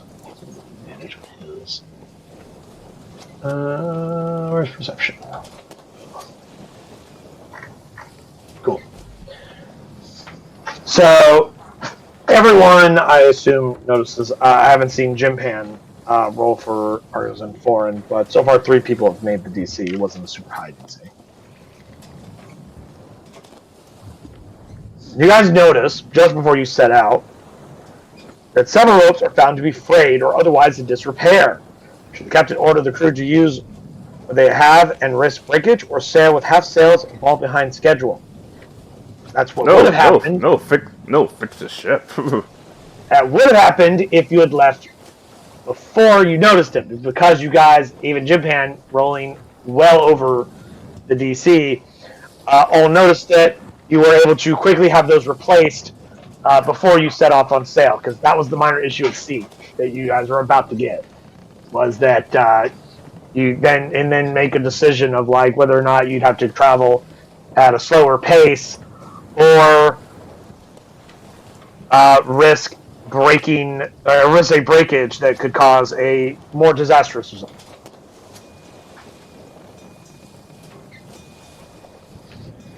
And relative being the bosun, that's literally his job, is to check that shit. So he absolutely caught it and had it fixed and replaced. But otherwise, your day of journey goes on without too much of a problem.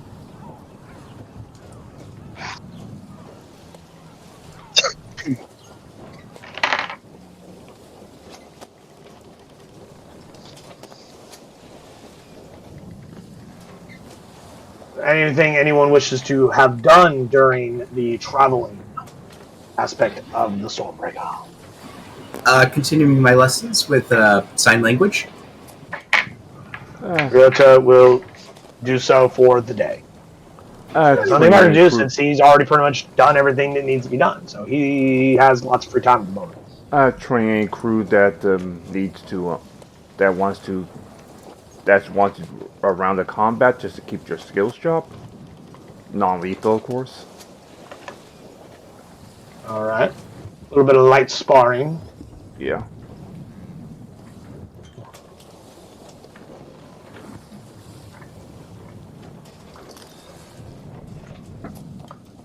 Eventually, the day turns to evening.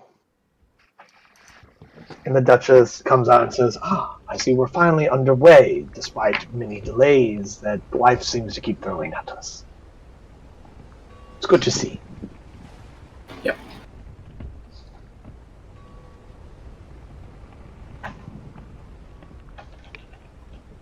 You see Lady Katya just past her shoulder in her usual place, staring angrily at everyone like she usually does. You know, you've been around these people long enough to know that Lady Katya is never happy. She's never happy. She's never funny or pleasant. Really, you don't really know what her deal is, but she's just a really grumpy person. She's just a big grumpy sourpuss. Mm-hmm. And she can have the best blood she's ever tasted, and she would still treat the person that gave her the shit. You've never even seen the woman smile once, ever. Like, Except the one time when she decapitated a... Actually, no, you wouldn't have seen that. Never mind. Yeah, she was in her helm. Yeah, you never saw that. some people just bitch about the world. She has the classic resting bitch face at all times. She has mastered the art Of the resting bitch face.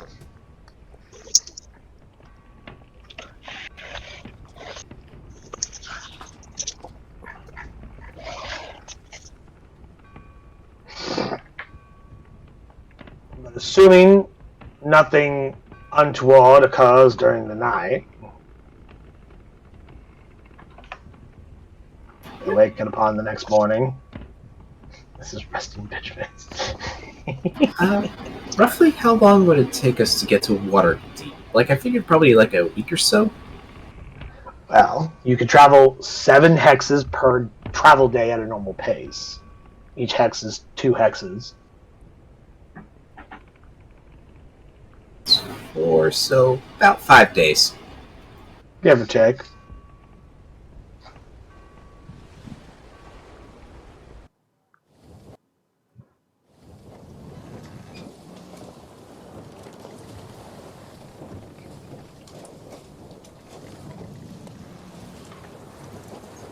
Alrighty.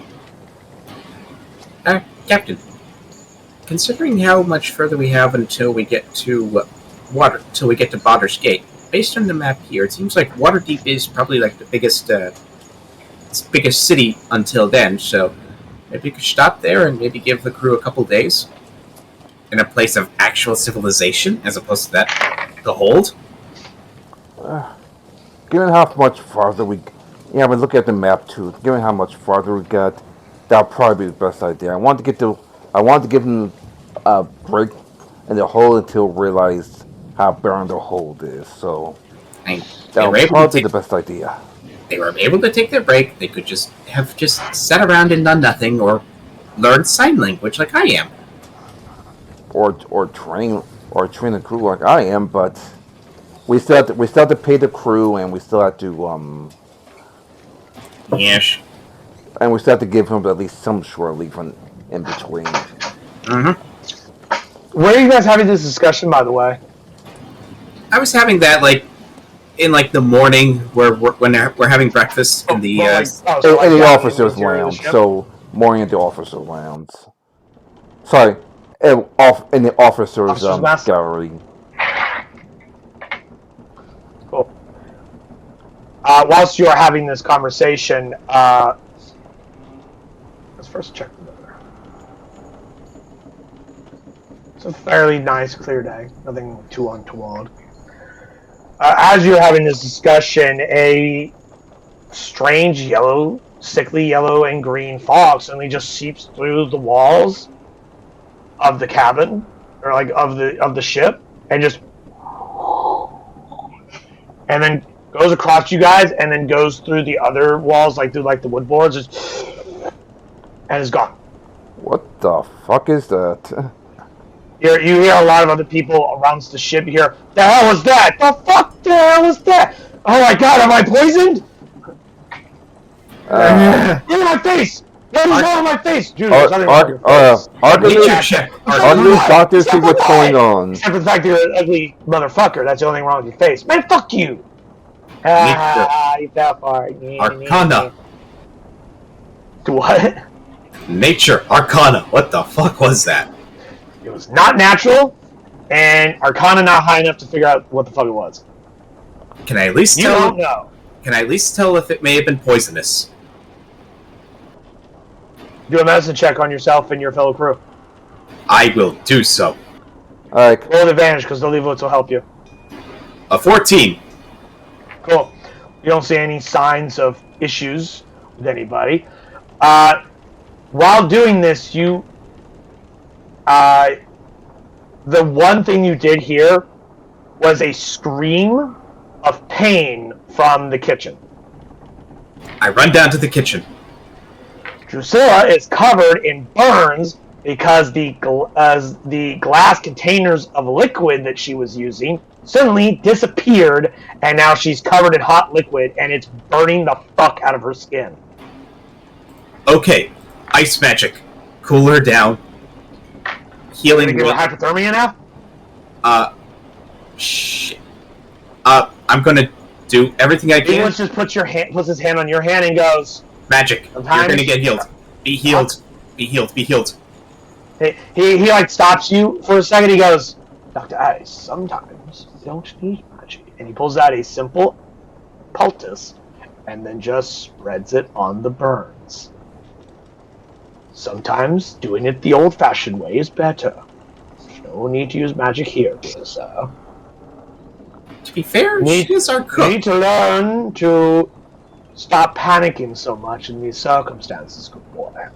To be fair, she is our cook, and I have learned the most important lesson. Never piss off the cook. Well, yes, she doesn't look angry. Yes, but we can all cook. She's also a crew member.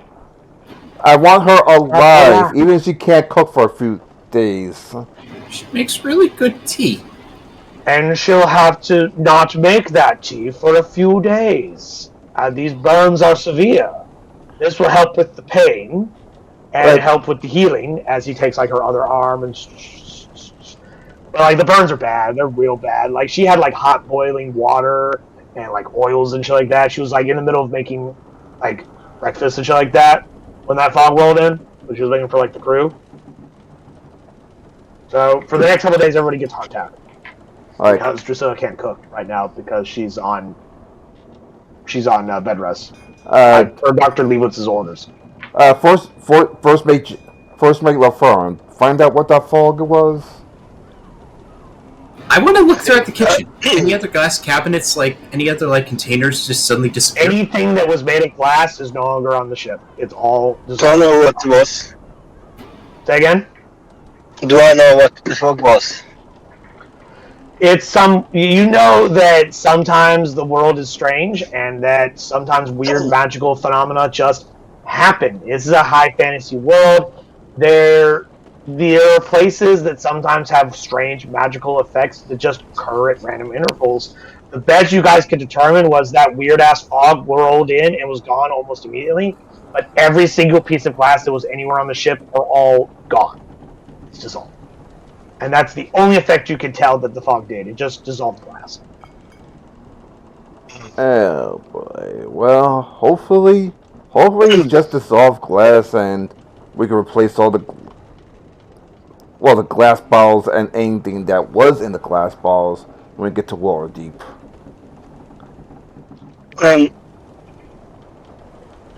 All the rum is gone because that was in glass containers. What yes? I'm gonna work to try to clean up. The cooking alcohol that Drusilla uses is spilled over the floor. Dr. Leewitz's dwarven fire brandy that he uses as an antiseptic as well as a painkiller for when he needs to sever some limbs, old school doctor style, is also fucking destroyed and wasted. Uh-oh. Those are very expensive. Those are his personal stash. So he's Very pissed. He is not happy.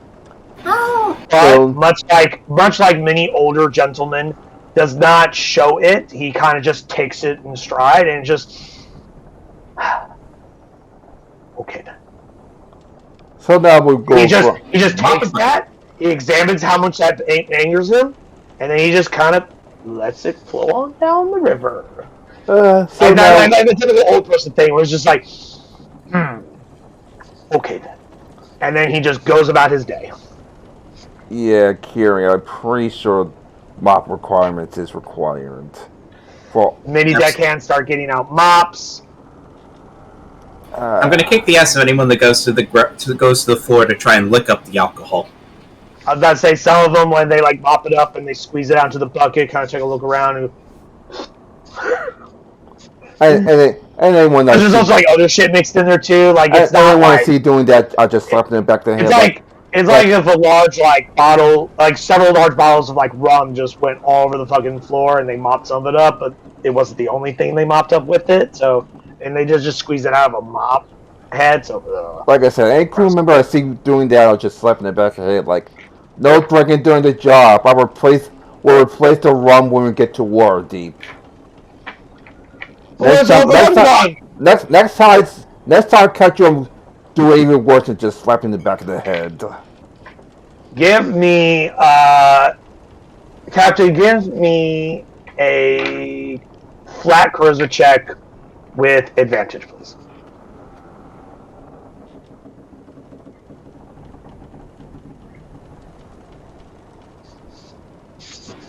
That's not posted.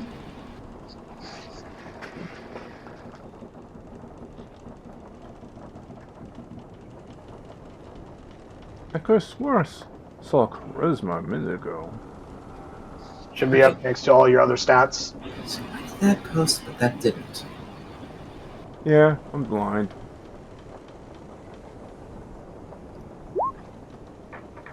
Cool. There are a lot of people upset that the rum ration is no longer going to be part of the rations because all the rum is gone. But they kind of suck it up and deal with it because you told them to. And they go, yes, sir. Aye, aye, Captain. And no, before you ask, I can't turn water into wine. Aww. Boo! Shitty druid! Yeah, I know, right? Shitty druid! Boo! Boo! Boo! Do you want me to get the extra big needle the next time you have to come in for a They checkup? all scatter, go back to work. I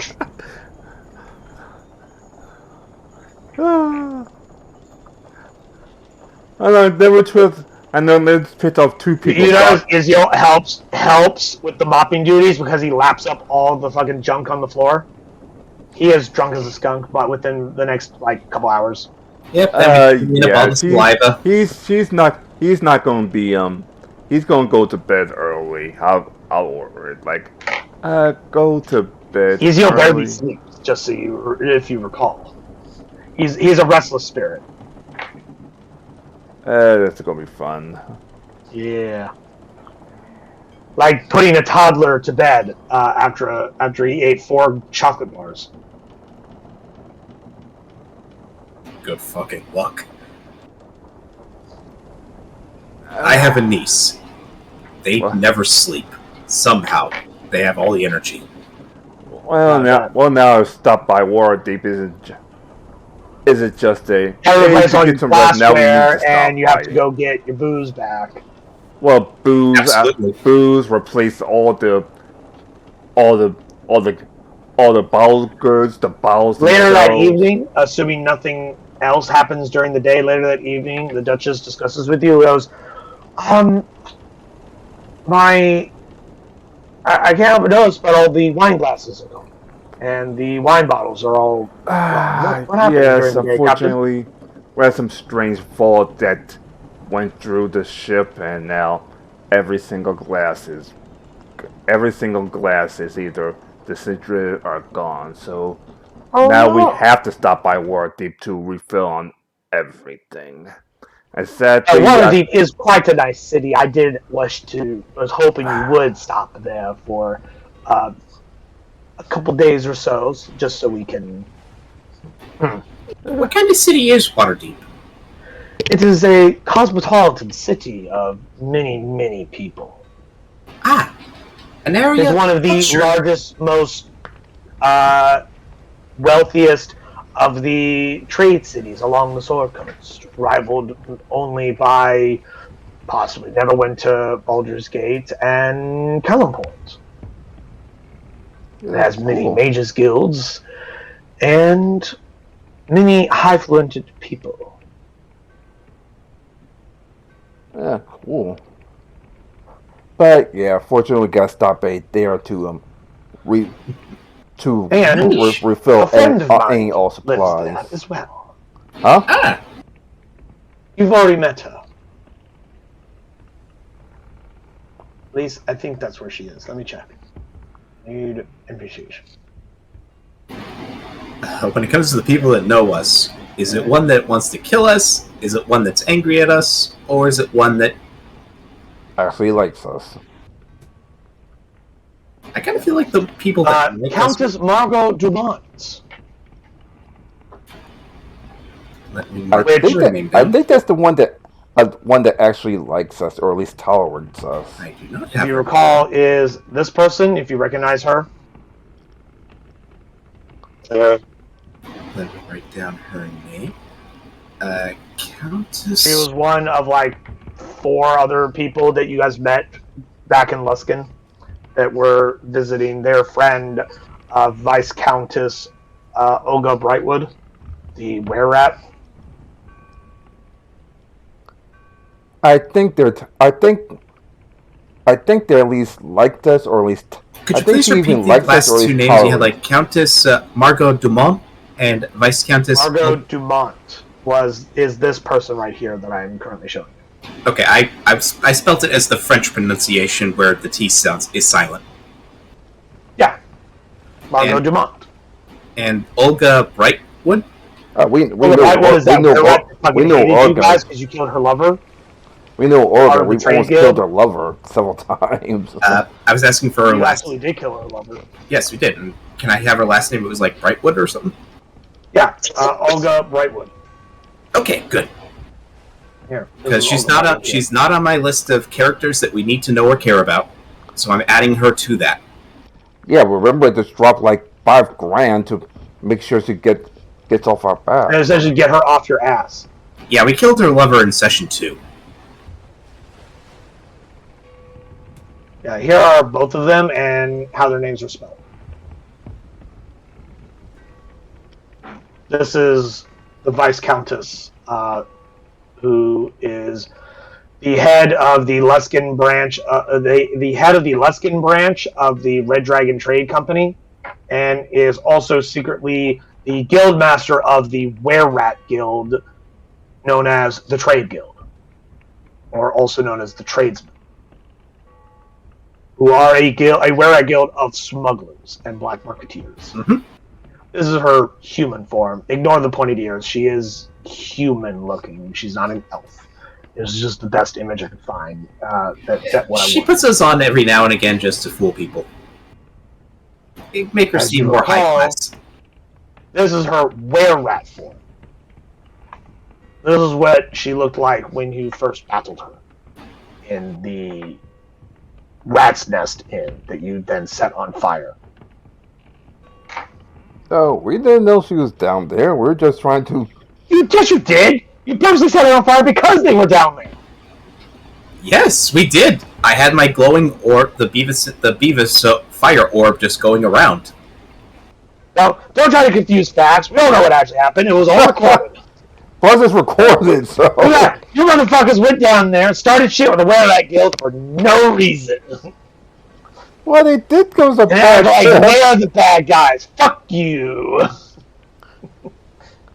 They're just hanging out in their little lair, minding their own damn business, and a bunch of assholes kick the door in, start a fight with them, kill a bunch of them, and then set their inn on fire, and then you're shocked to hear they're a little upset about that. And then essentially, like, fucking charge your ass for damages, pain and suffering. Yep. Anyway. We're really good at making friends along the way, aren't we? Oh, yeah. Well, more like enemies, but anyway, at least the Duchess of War, the person who runs War Guild, is not on our side, but at least tolerate us, so we can walk around her city. Well, she doesn't own the city. That's the high captains that run the city. She just runs the Red Dragon Trading Company in Luskin, which is out of Maribor. No, I meant Waterdeep. Oh, the Countess? She doesn't run Waterdeep either. Oh. The masked lords of Waterdeep are the ones who rule Waterdeep. And no one knows who they are, hence their name, the masked lords. Alright, so like here, break it down to you. There's a face or a figurehead of Waterdeep that is the voice of the masked lords, called the Open Lord of Waterdeep, which is Laurel Silverhand. She's like the governor. The ruling body of Waterdeep are called the Masked Lords, and they meet in secret to discuss how the city needs to be run. And these can be literally anyone. The guy who just served you drinks, he could be a Masked Lord. The fucking newspaper boy down who just sold you, like, extra, here's your newspaper, sir. His dad could be a fucking Masked Lord. Like, anyone could be a Masked Lord. It's a very exclusive organization that only people of immense importance generally will end up in, but they live amongst the people in modest attire, so you don't know who they are, so they can truly know what's happening. Because you're not going to talk to the city official about something, but you'll talk to the bartender about it. And guess what? That guy's a Masked Lord. Didn't know it, but he is. And he takes that to the next meeting that they meet on irregular intervals or regular intervals. You don't know. Like, the movements and identities of the Masked Lords are kept secret for the express purpose that you cannot bribe, influence, or assassinate them. So they remain less corruptible. Is the idea. You can't bribe the city officials if you don't know who they are. That sounds true.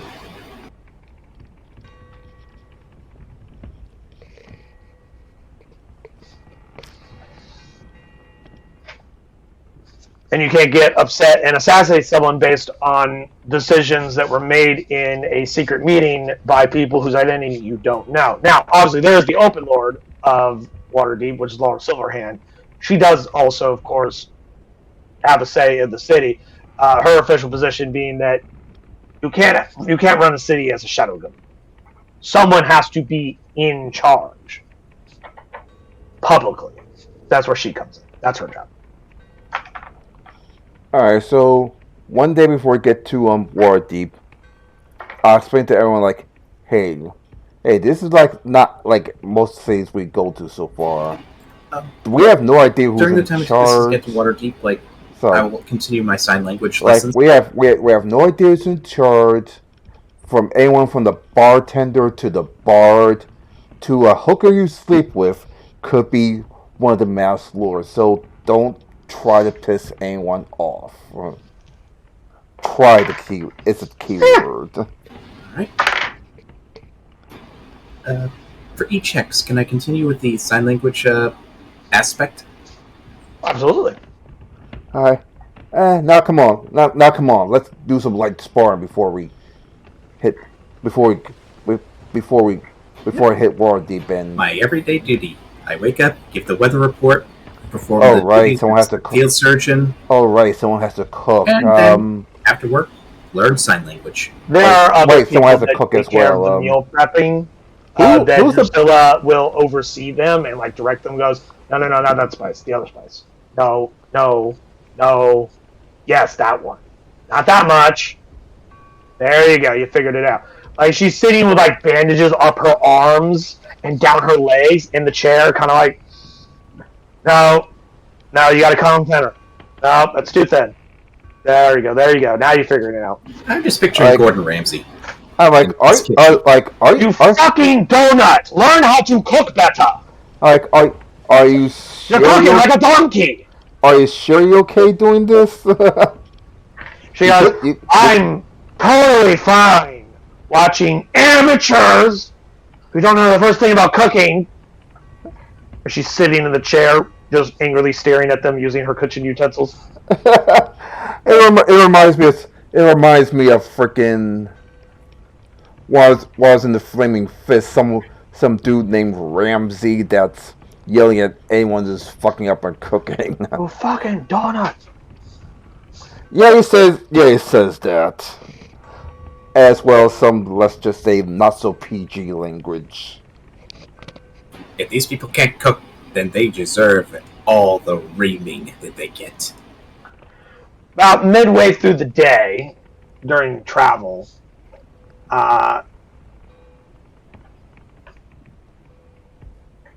you hear a large commotion upon the deck. I'm using the wrong ambient.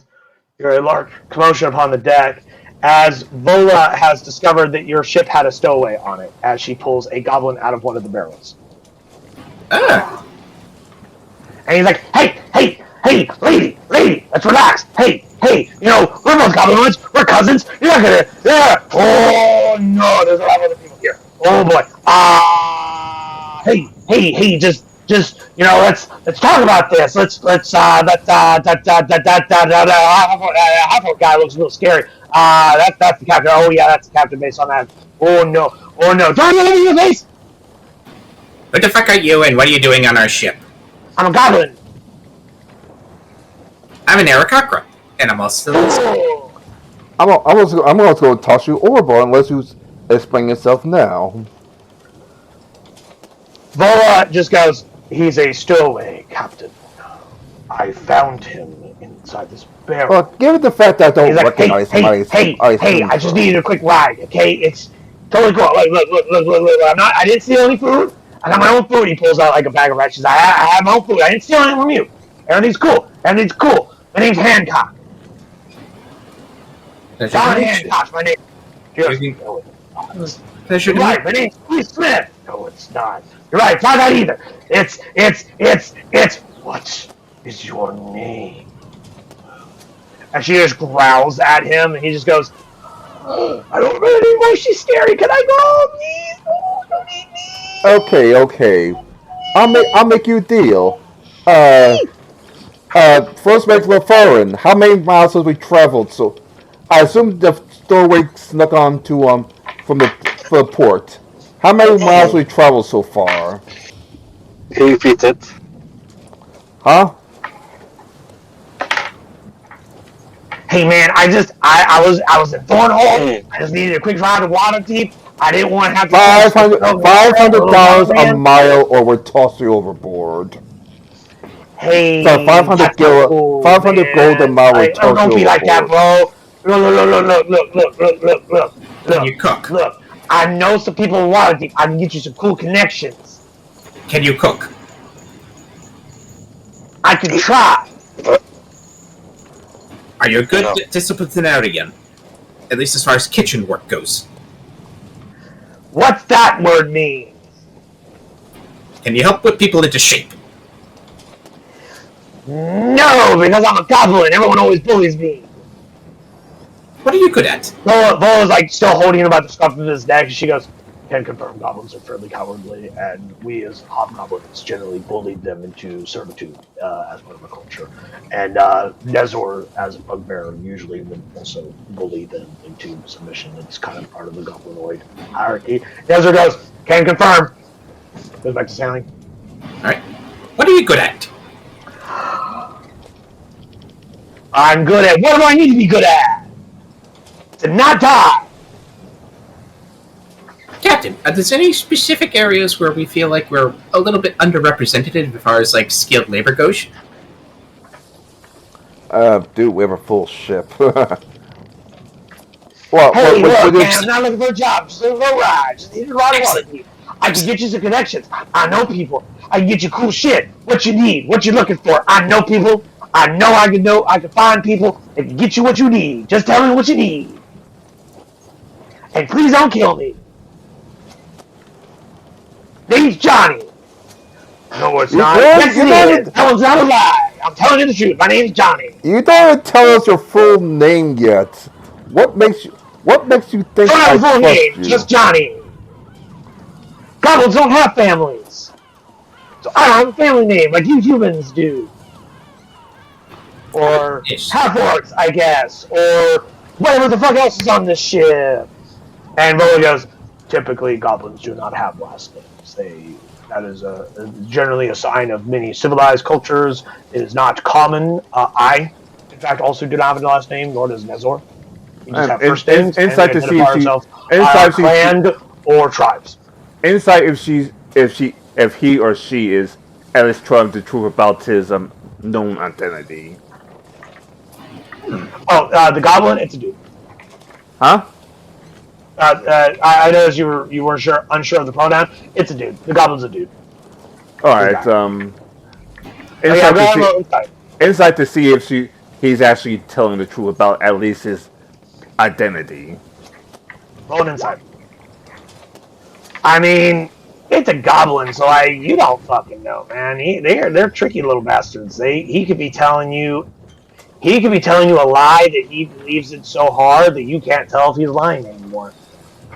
That's what goblins do. Ah, crap. But at the end of the day, does his name really matter though? Whether it's Johnny, Steve, or whatever the fuck else. We always could use a cabin boy. Hey, again, not looking for a job, just a ride. No. I can get you some cool connections once you get to Waterdeep. No. I know some people. You want cool stuff? What kind of stuff you want? Can you identify magical stuff? No, I can't, but I know who can. Who do you know in the Waterdeep? I know this cool wizard. Give me a name. Geld. His name is Geld. I could get you a 50% discount on all magical services from Geld if I just gotta go talk to him. It's all gonna be cool. He's a cool dude. He'll definitely give you a discount if I talk to him. Gel? Geld. Have I heard that name? G-L-E-D. Sorry, G-E-L-D. Geld. Okay, so like gelding. Got it. Have I heard of him? Roll me a history check.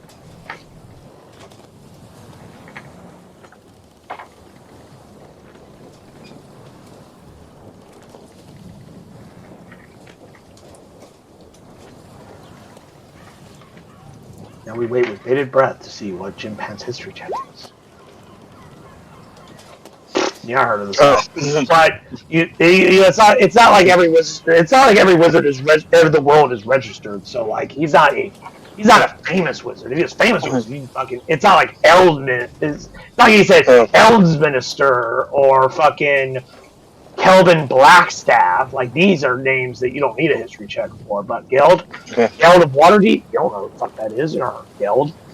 But there's like hundreds of wizards just in Waterdeep alone, let alone across the world. You've never heard of every single one of them. Some of them just aren't famous. Some of them are just dudes. So like,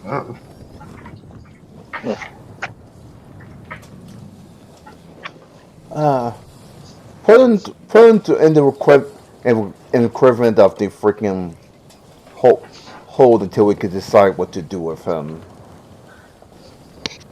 just don't kill me. And Vola just goes, understood. Oh no, trust me. If your Just walks off connections are faulty, trust me. She takes an empty barrel, looks inside the barrel, puts the barrel's lid on it, and then just wraps a rope around it. Try to take the hammer. Trust me, like takes the cork out so that it has a little air hole, a little bunghole air. So, and then just take some rope and then just. Trust me, Mr. Goblin. If your connections are not legitimate, there are things worse than death. Captain, would you mind? Promise. As he's speaking through the bunghole in the barrel, he's just like, no, it's totally good. Like, Galt's a cool dude. It's definitely just, I have to stay inside the barrel. It feels like you might find me because I'm slightly smaller and you found me in a barrel. I know, and then go back to Dr. S like, I'm so close to tossing him off overboard. I would like him brought to at least the infirmary, so at least I can check him over and make sure he doesn't have something contagious. The only thing contagious is my smile. You hear it from the barrel. I'll be the judge. He kind of like takes the barrel and like tips it on its side, and he just goes, "Oh, what the fuck? Oh no! Oh no, yo, no, super cool, man." And then she just kind of takes the barrel and just rolls it down the deck. And he goes, "Oh, this is not cool, man." I know. We don't have any anesthesia right now, but just knock them out until we get to Waterdeep. We'll decide what to do with him. Says, "Well, Captain, if you want, we can. He's already in a barrel that floats well enough. We can just chuck him off the ship and be done with it." Yeah, I prefer just making sure that we don't potentially catch something from the goblin, as he's been around since we left. So that's a very, very good point. So yes, I'd like to check him out first. Medicine check. As you like pry over the barrel enough, and he's like,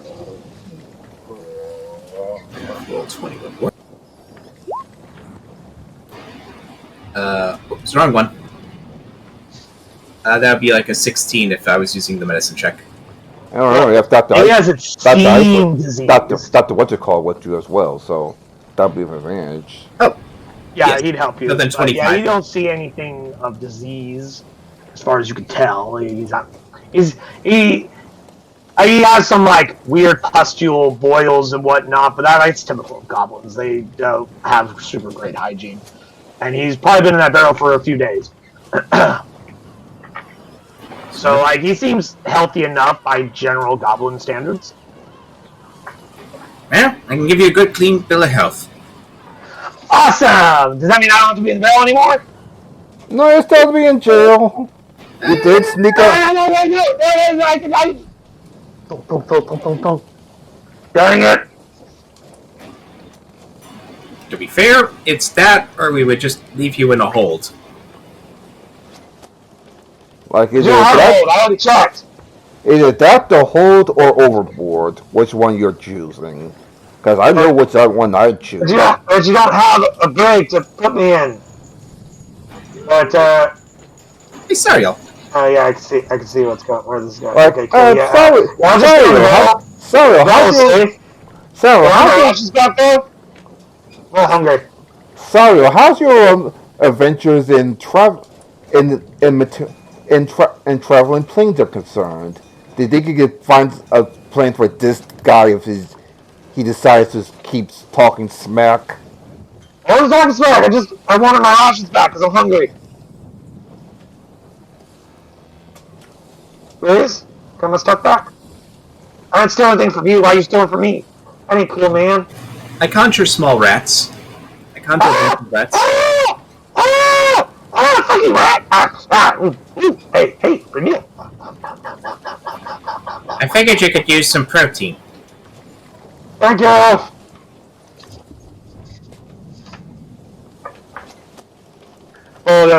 We'll take care of it, Captain. She pulls the barrel down the road, down the rest of the way to wherever she's taking the barrel. Just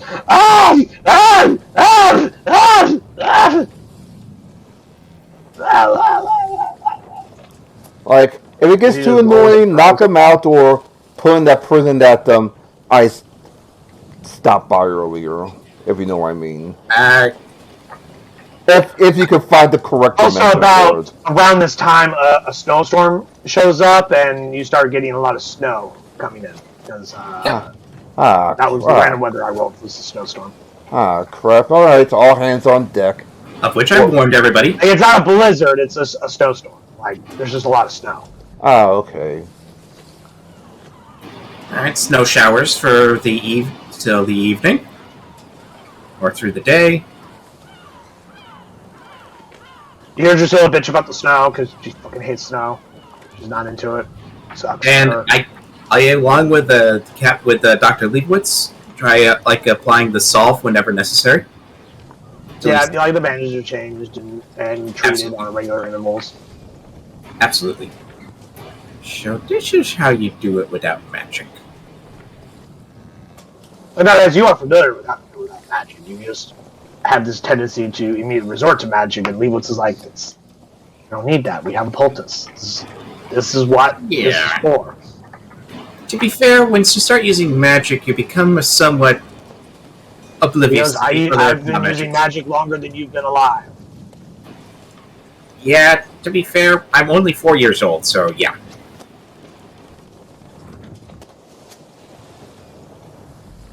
And then when the Duchess comes apologizes for him, like, yes, apparently we have a stowaway on board. But he claims he knows I was wondering why there was a goblin on board. I smelled during the evening when we first left, but I decided not to say anything. I thought it would have been rude. Yeah, but he claims he knows some people from Waterdeep. I mean, I know lots of people from Waterdeep as well. Is there a wizard called Geld? Geld. I'm not familiar with that particular person. We can talk to Margot and see if she knows more about him. She lives in Waterdeep after all. Of course. She'd have much better She's a first-person countess knowledge. there, as you recall, as well as has her own fashion line of various jewelry and clothing that she owns stores that sell them. Oh, all right. LaForne's friend. I'm pretty sure she wants her to model for him. Yeah. Her.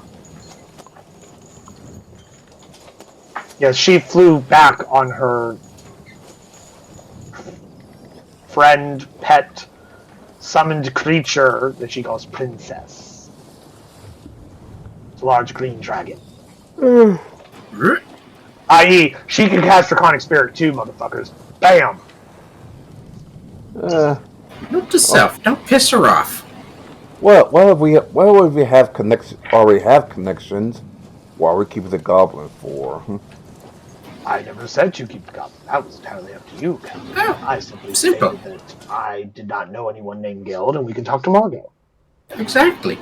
I mean, plus, better, as the phrase goes, better the devil you know than the one you don't. Plus, Are you calling me a devil, good sir. No. Oh, good lord, no! You I see a was sword to come out of the sheath behind her no, no, no, no, no, as no, Lady no, Katya reaches for it. And no, no, no, at, no. like the moment it starts to come out of the sheath, the Duchess just reaches back and just pushes it back down into the sheath.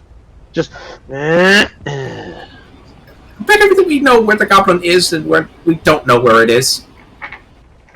Please don't eat me. and as she smiles, you see her fangs. Oh, good sir, I wasn't denying the fact that I am more devilish than many ladies. I just wanted to see how you respond. And she kind of pokes you in the beak. You are very entertaining. Technically, I prefer him floating down sea, probably drowning. I take him down with me since I can't drown, but you have a point, Hey, Doctor John, let's Ice. go for a swim. But you do have a point, Doctor Ice. Let's take him to Waterdeep. If anything, if his connections are faulty, well, my sword will bring justice. There's a chance there could be a bounty on him, for all we know. Or my sword could use some pirate justice, if you know what I mean. Civilized areas tend to frown upon that. Without, Hey, he's a stowaway. This is your ship. Your wards are law on this ship until you get into the city. Uh, Because what happens on the ship is nobody else's I'm about to say business. who says going to decapitate him on the ship in Exactly. town. The second week, one day after ship, and well, I mean, we also could cut him up and use him as like fish food. Get ourselves some good chum. Get ourselves some good fresh fish. yeah, but Maybe a shark or two. the fishing kit I brought already is still good enough. Towards the end of the next day, you'll be more than close enough to the shore. You can just huck his ass off and let him swim the rest of the way. It's like a couple miles, but nothing that a decent enough swimmer couldn't make. Especially if you throw him off with the empty barrel, he can just fucking float his ass back over the shore. All right. As we're getting closer, at the moment, I'm like halfway through the whole studies for sign language, of which 200 gold will be going to Bolson Rio once I get my shortly pay. How much further can I go on before we get to Waterdeep? From where you are currently, which is here on the 7th day of Marpenoth, late evening. 2, 4, 6. There. 2, 4. You will get to Waterdeep by noon in 2 more days. So the day after tomorrow at noon, you will arrive at Waterdeep. Oh, we've actually been traveling a little bit longer than I thought. Okay, so at that point, I then theoretically would have actually successfully became fluent in sign language, and I owe Bolson Rio 200 gold. Cool. Make sure you subtract that from your character sheet. Yep. Once I get my pay, that'll be done. Cool. Obviously, like first week of my furrowing, I'm still going to charge him. I'm still going to charge that little stowaway friend 500 gold per mile. Figure that out before we arrive. The goblin has no money. That's why he's stowed away. I know. Hopefully his friends have money. Oh boy. Okay, Captain Torres becomes the debt collector now. Pretty much. I am now proficient in sign language. Yay! So now, whenever Ryota tells you to fuck off, you actually know when he tells you that he's telling you to fuck off. So now he can't make fun of you guys in sign language anymore. Or at least, not at least one of you.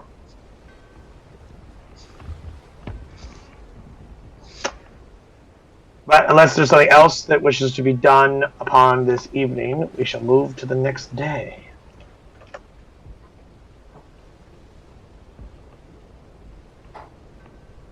It is a windy day, and still cold, a little colder than average, but not too bad.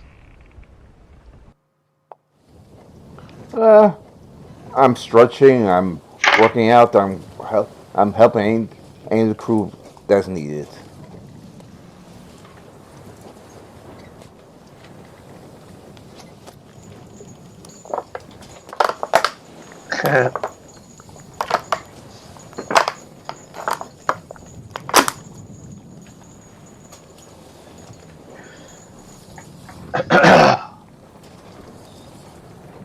About partway through the day,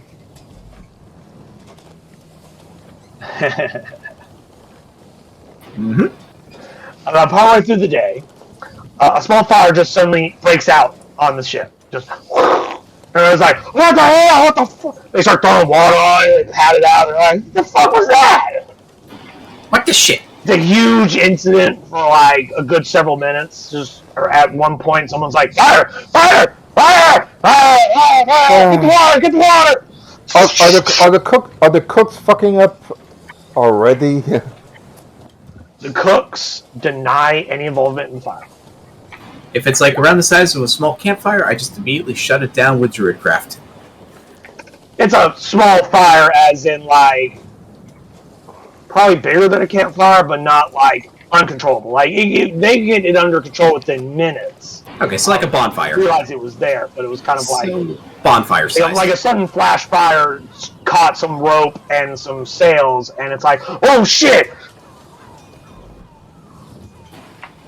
And like you lost like, you know, like some of the wood was scorched a little bit, and some rope got fucking nice and tender, but otherwise was mostly under control.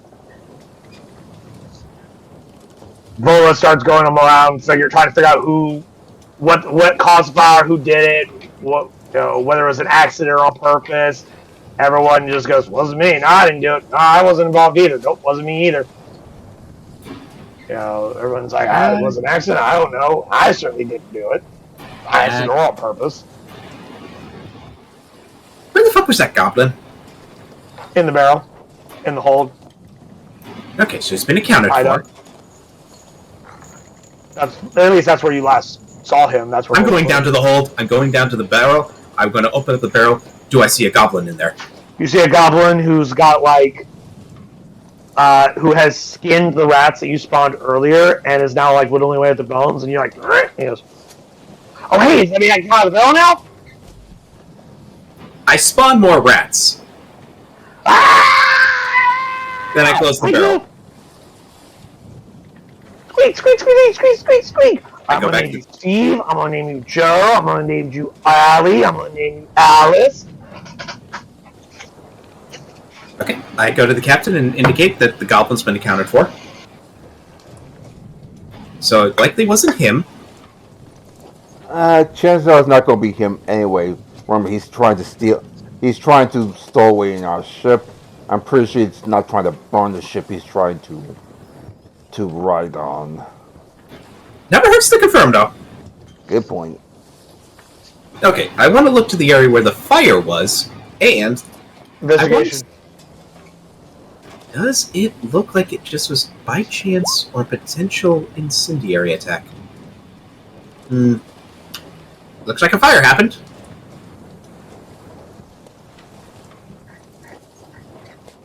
Yeah, you don't know. One of the skills I'm actually proficient in, and I can't get it to work. You're not super well versed in pyromechanics. I am not the world's greatest. You're not an arson investigator. You don't know. I'm a bird. You're a bird. I'm a bird, motherfucker. I'm a bird. It was a fire, and that's the best you're getting from me. Well, I couldn't tell if it was intentional or not. Sorry, Captain. I would help. I'm not exactly the best investigator. But I'm just gonna like start getting some of the empty buckets that we have and just start filling them with water, just in case. I mean, there's already that's already a thing. Like that's how they were together and contained. Like the crew has like emergency protocols for shit. Like, hey, there's a fire on the ship. What do we do? Get the fucking water. And they take buckets and they scoop up salt water and just start dumping it on it. Yep. There's buckets with well buckets with ropes attached to it, and they take these, they throw them in the water, hoist them up, throw it on the fire, throw it back in the water, hoist it back up, throw it on the fire. There are like thick blankets that they use to smother flames and shit like that. The moment part of the sail started to catch fire, somebody took a knife and immediately cut that part of the sail off so it didn't catch the rest of the sail, and rigging on fire, stuff like that. Like, they reacted very quickly, and the fire was contained without any major damage. Excellent And display. Ryota brought out some extra spare rope and sail and had it all fixed and replaced. Like, we're not that outlaw martial wrestler program that a wrestler literally set his foot on fire without any fire extinguishers and ready hand. To be fair, Like, I don't think our very crew, few possess even our crew actually knows what they're doing. good.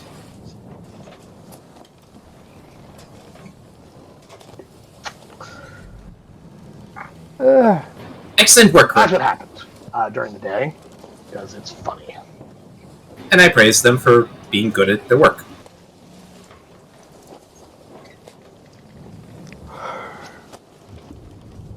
And again, standard meteorological weather reporting, report to the relevant parties. Like I said, just a cloud, windy day. Like, For tomorrow, it's another clear day. half the time I'm sparring the crew. Half the time I help the crew anytime they need to.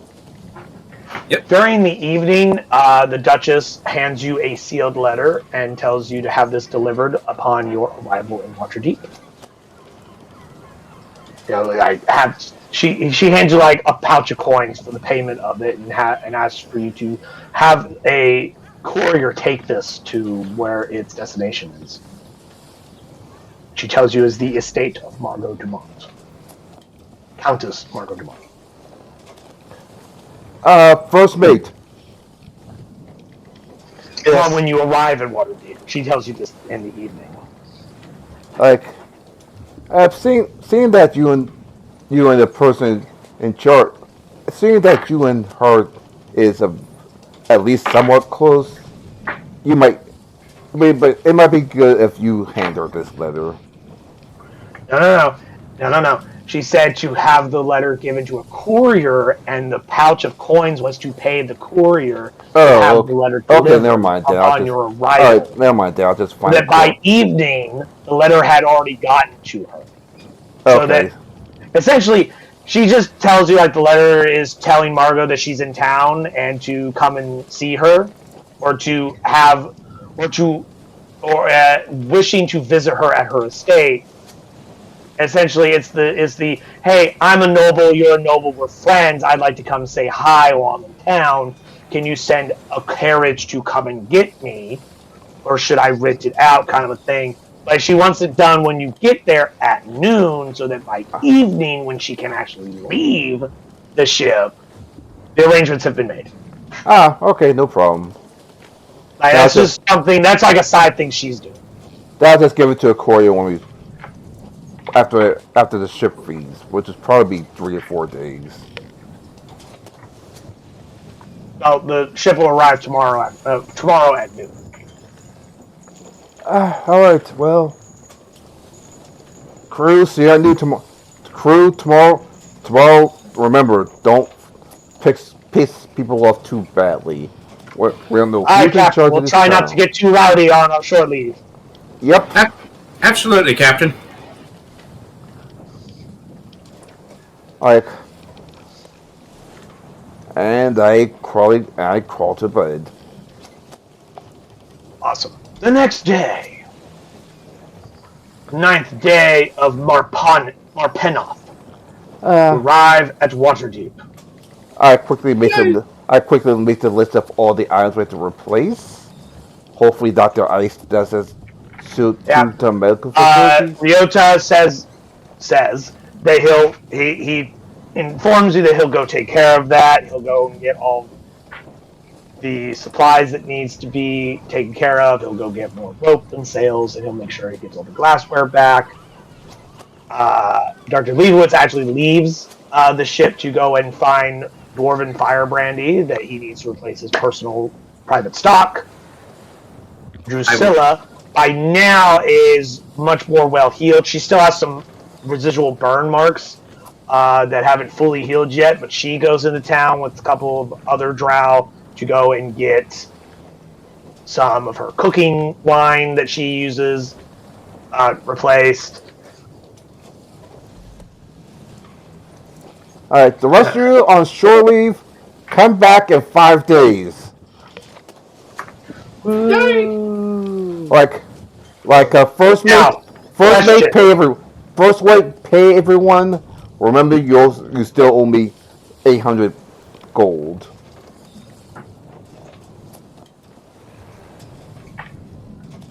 Okay.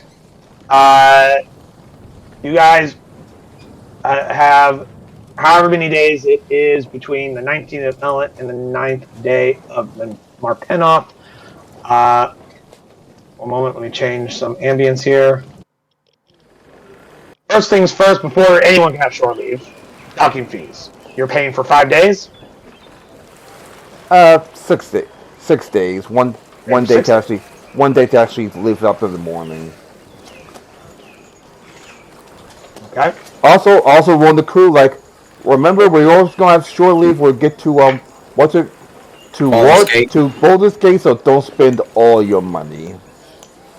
Well, I mean, they'll get paid when they reach Baldur's Gate too. No, Like, anytime you you guys get paid. leave and You go get out to paid. ski, you pay them. You get paid now, and then obviously you're gonna get paid on Baldur's Gate. But well, Baldur's Gate is more but just in case you want Baldur's something for Gate and Baldur's. Waterdeep are both, cosmopolitan cities with massive trades and Oh, whatnot. okay. Like there's like some things you can find in one that you can't find in the other, but for the most part, like they kind of offer like the same things. All right, well, never mind then. But like they're all adults, Captain. They know how to take care of their own money. Yep.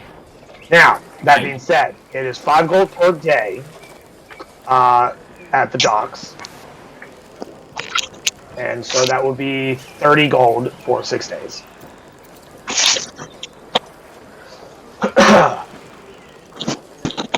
And my next question is anyone going to stay and watch the ship when you give your crew shore leave?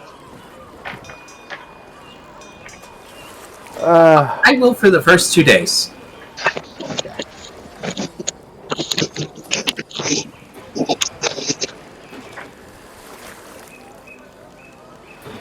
Because One thing that is unusual is that your drow do leave and go into Waterdeep, because Waterdeep is a little bit more has a reputation for being a little bit more open in terms of racial acceptance. While they might still run into the small pocket of racism, being that they're drow. Oh, by the way, hi, Drow Daniel. have a well-earned reputation given the nature of the culture. They won't be. It's not like if they went to like Kalimport, where it's like, oh god, kill it. It's kind of like, oh hey, there's drow in town, whatever. Yep. Unless you just meet that one random asshole who's like, I hate drow. So many of your drow do go on to shore leave.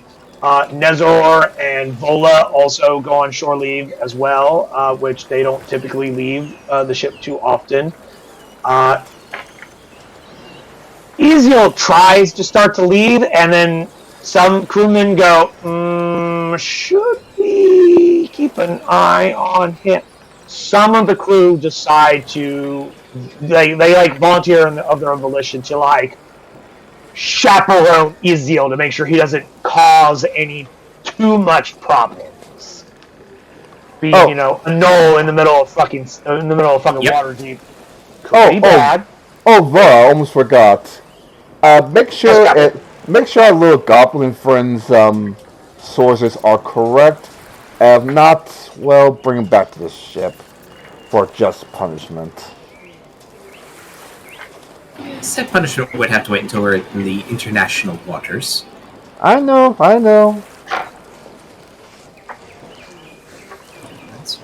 You guys get down to where the barrel is, and the goblin's gone. The fuck? Motherfucker! Gone. Little note that says, in there's, thanks for the ride, thanks for the rats. Thanks for the ride and all the rats. You motherfucker! No, it says, so long and thanks for the rats. Not just What celebrate. the- I just Shoot got him the in the Galaxy dish. joke. I knew I should toss him Yes. overboard. I know. I recognize the joke. The second we figure out he's a stowaway, we should toss him overboard. But no, I'm thinking, maybe he actually telling the truth for once.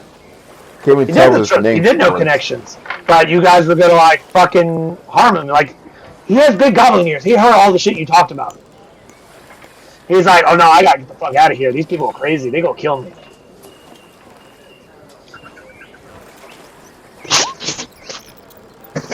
Gotta love the crazies. Alrighty. I give Yota his gold that he's owed. Like, all he had to do was pay off $500 a mile, 500 gold a mile, because Yeah, he's a you know, not everyone stowaway. can afford that, right? And he's that's stowed why, away. and that's why his connections come from. Apparently, they could afford it. Yeah, but like you guys, don't have a high enough perception for his fucking stealth. He's fucking stuck the fuck up out of here the moment you guys got in dock. Also, hi Daniel. Hello. That's the kid. And now that the docking fee has been taken care of, now for the most important part. Everyone's pay. Alrighty.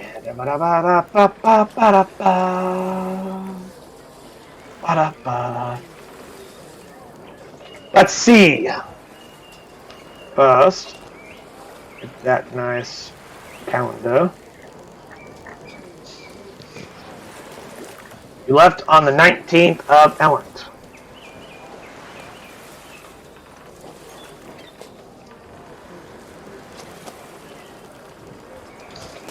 Days.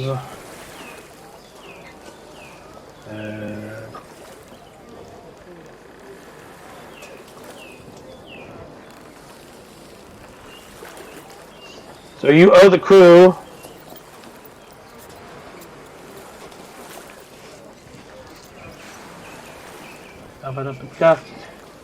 oh, I almost forgot my harvest time.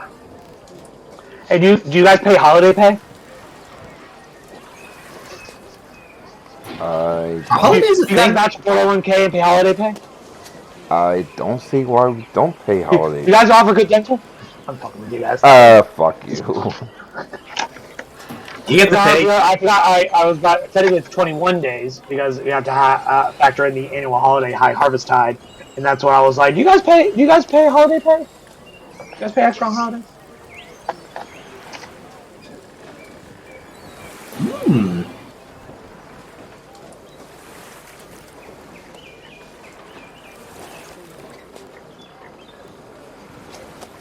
Show me the money. Okay, so 21 days of pay is what you guys owe all members of the crew.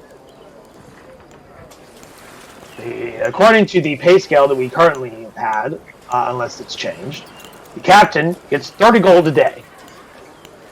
Senior officers, which include the first mate, quartermaster, and the field medic, get 18 gold a day. Yay! Junior officers, which are the retainers, you get 9 gold per day. Non-officer skilled hands, which are also retainers that have not been promoted to officer positions, although I believe you have since promoted your newest members, which were, I believe, Ezil, Nezor, sorry, not Nezor, Ezil, Norixus Creve, and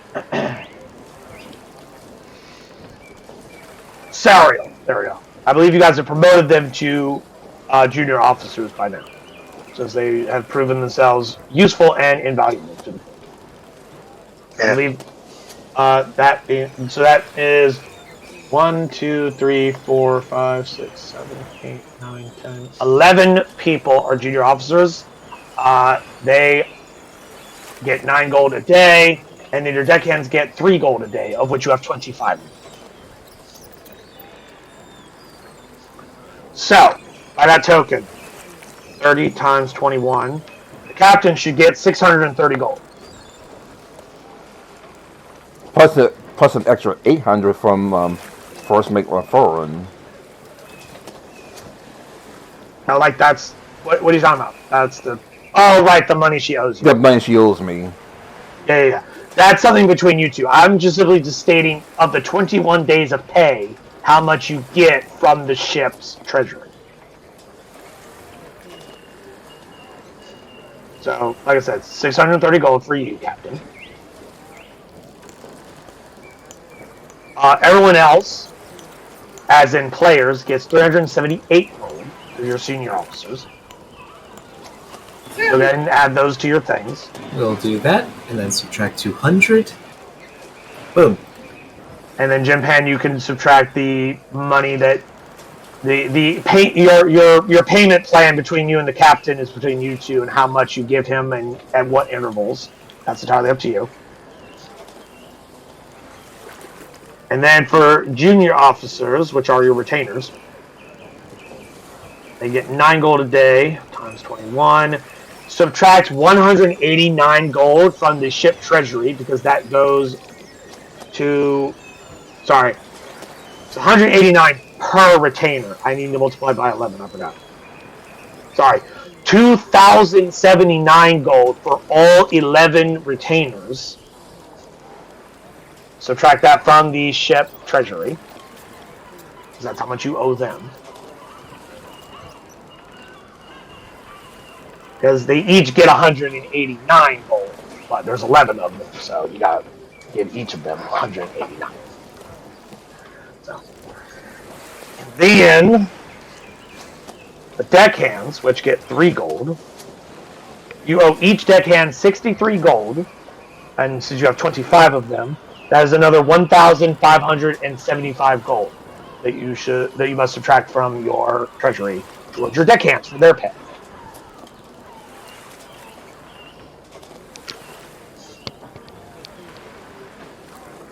Yay.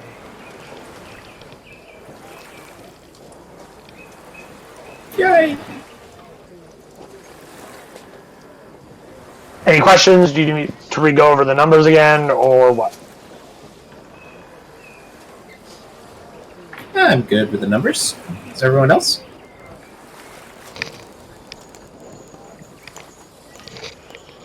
The person who has to be go the numbers is First Mate Foreign. Yeah. I was just asking, like, did you want me to go back over that math? She's the one who's paying everyone. Or did you get it all?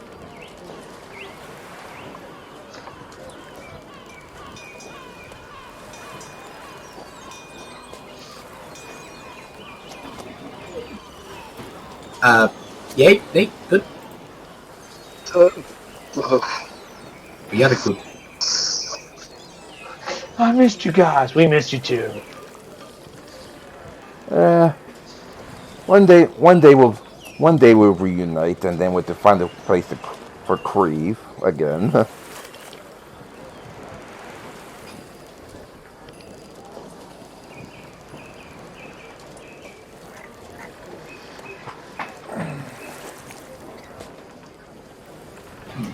Yeah.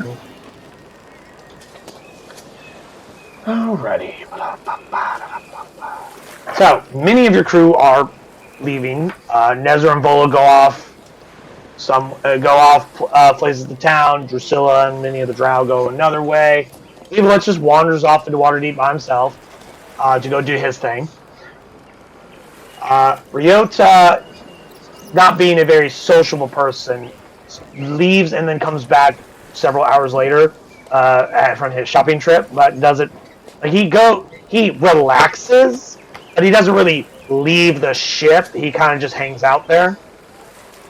The Songbird sisters are fucking gone, and you don't see them the entire time unless you specifically go out to find them, or until the day it's time for them to depart.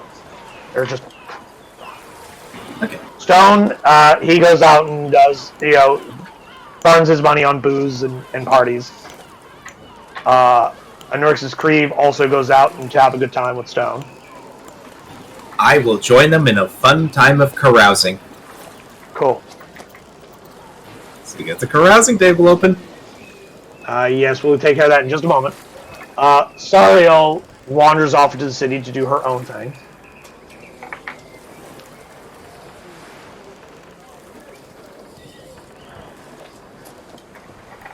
And what is it that you guys will do with the rest of your afternoon before evening arrives? The first thing I want to do is I want to see if there's a place that's selling healer's kits and buy 12 of them. So Yes. You can easily acquire those. Yes. Alright, I will buy those 12. As if you don't have enough of them down in your storage. Don't you guys have like 12 of those damn things already? Yeah, and we burned through like a We billion. kind of have a habit of burning through them. I'm just saying, like, you guys seem to have quite a few already. Never hurts to have a few on hand. That's true. I mean, like I said, I thought you guys had like 10 of those things in storage. Yeah, we had 10 in storage. Okay, so maybe just... I'll go and get maybe Like, do 5. you need to have 20 of them on hand at all times? I'll get... Is not like just short Okay. of a dozen or like a baker's dozen like good enough? That's what I'm asking. Like, you can buy whatever you want. I was just pointing out. Don't you have like already almost a dozen of those things? I'll buy... Okay, I'll buy 3. One that goes to storage, one that I give to Jim, and one I add to my current hold. Okay. Don't you guys still have uses on the ones you and Jim carry?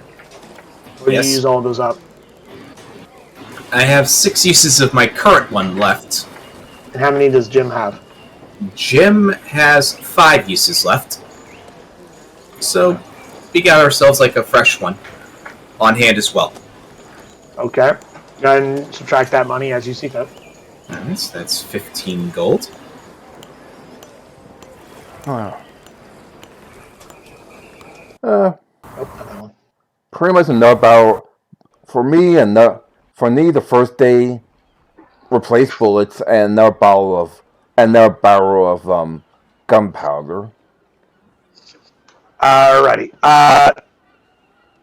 Firearms is a restricted item in Waterdeep, and only military can get it here in this city. So you have to talk to either smugglers or black marketeers to get that kind of item here. Ah, crap. So, I still have about 20.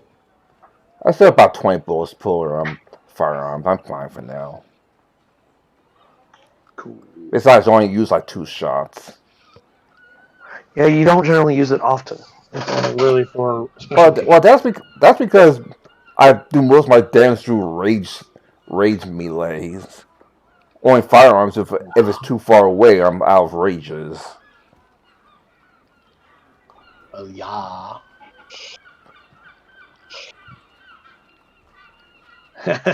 I miss you more. Oh, and he left already. Yeah. The power of fatherhood continues. Power of fatherhood. Yay.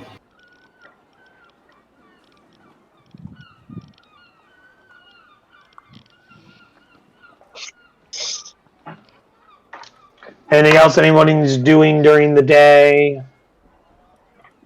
Or what's remaining of the day? Well, after that, I'm just going to send bars, drink, and flirt with the ladies. See if I could get them upstairs tonight. Oh, would you like to join in the? Would you like to join in the carousing? No, I do my own private carousing, thanks. So, Dr. Ice goes and hangs out with Nurses Creve and who's it? Stone. Mr. Stone. Yep. The captain goes off to do his own thing in private. Artisan Foreign, what is she doing? I want to visit someone. Oh, who would you like to go visit? Give me a second. This thing's load.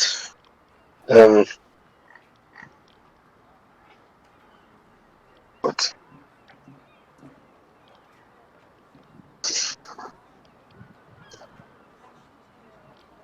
This isn't load. They can't load, for fuck's sake.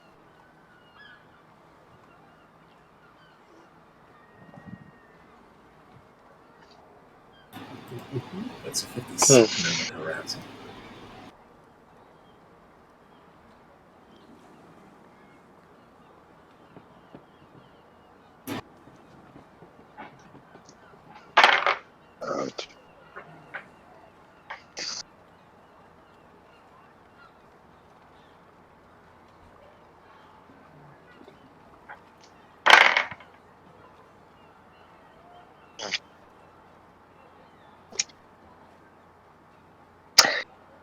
Margot Dumont.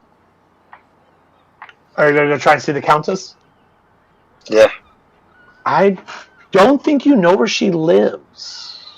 I will try to find where she lives. Or I will ask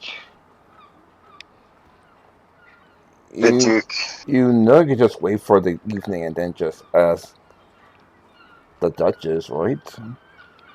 And the Duchess is going to go visit her. You can probably hitch a ride with her. Sweet talker. Yeah. I don't know. Hey, you can also Uh, just do it on your own. That's also up to you.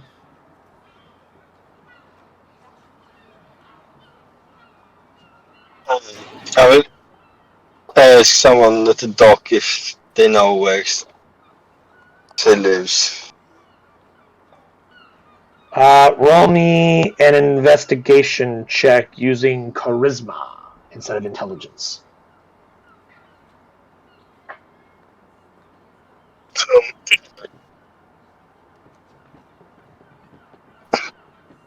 Or Royal Charisma. Yes, if you're proficient in investigation, you add your proficiency bonus, and instead of using intelligence as your base stat, use charisma instead. So essentially, charisma investigation rather than intelligence investigation. I'm not trained in it. Then you just roll your charisma check, and then you just add your charisma modifier. So my charisma is +4. Okay, roll a d20 plus 4.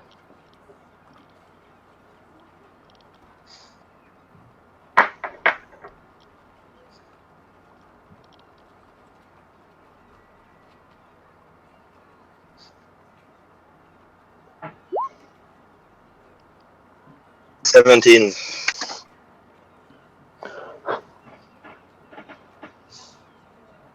Cool. You get directions to a estate that's just slightly outside of town, or outside the city. That will take some time for you to get to it.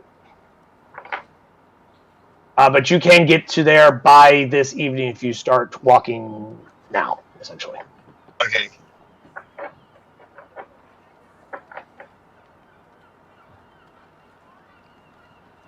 Speaking of evening,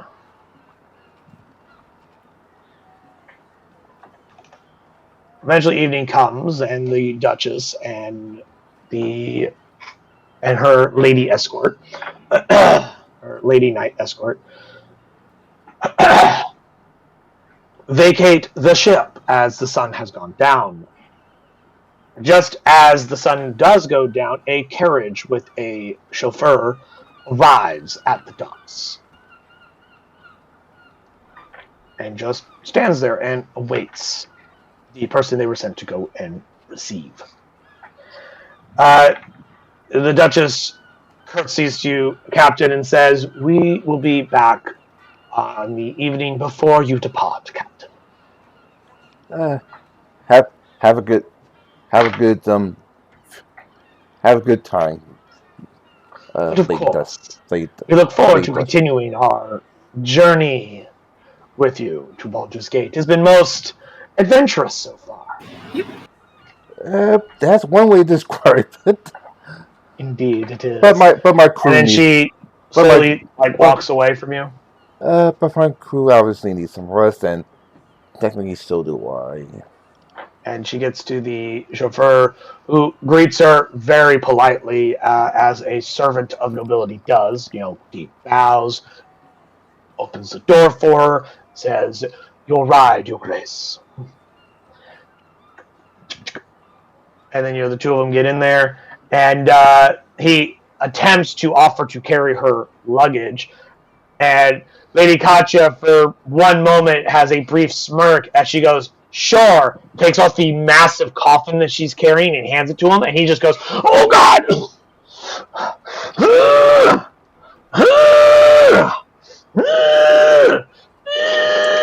I'm still standing there smiling. He gets Do you up need? onto the carriage. I was like, do you need any help? I got it! I got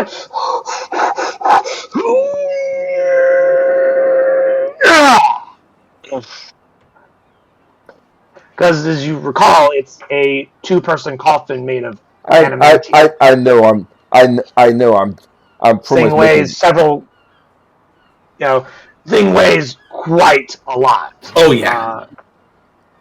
I'm pretty much making fun of the person trying to carry the I mean, coffin. this is literally his job. His job is to put the luggage on top of the carriage. It's just a little cartoonish because, like, they handed him luggage that was easily 10 times his own body weight. And they both climb in, the carriage door is closed, curtains are drawn, and off down the road it goes. Cutting to Arkansas and Foreign real quick, just as you start to reach the Dumont estate, that you do see that same carriage maybe hours previously. No, probably would have. Yeah. You kind of saw it go past you away from the estate on your way to the estate. You get there maybe like a couple hours ago before the interaction here at the docks. Time is strange and wibbly-wobbly. And you arrive at the front gate of the estate. The gate is, of course, closed. And there's a gate guard there. Hello. Good evening, madam. What brings you here to the Dumont estate? May we help you? Is the Mont at home? They go, which one? Margot. She's part of a Dumont. family. They're all named Dumont. You need to be more specific. Margot. Dumont. They kind of look at you for a moment and goes, do you refer to her ladyship, Countess Margot Dumont? Yes. Countess. Of course, madam. Yes. We shall... She is in residence at this time. May we ask of your name and what it is you came to call upon her for? My name is Nelia Lönfagen.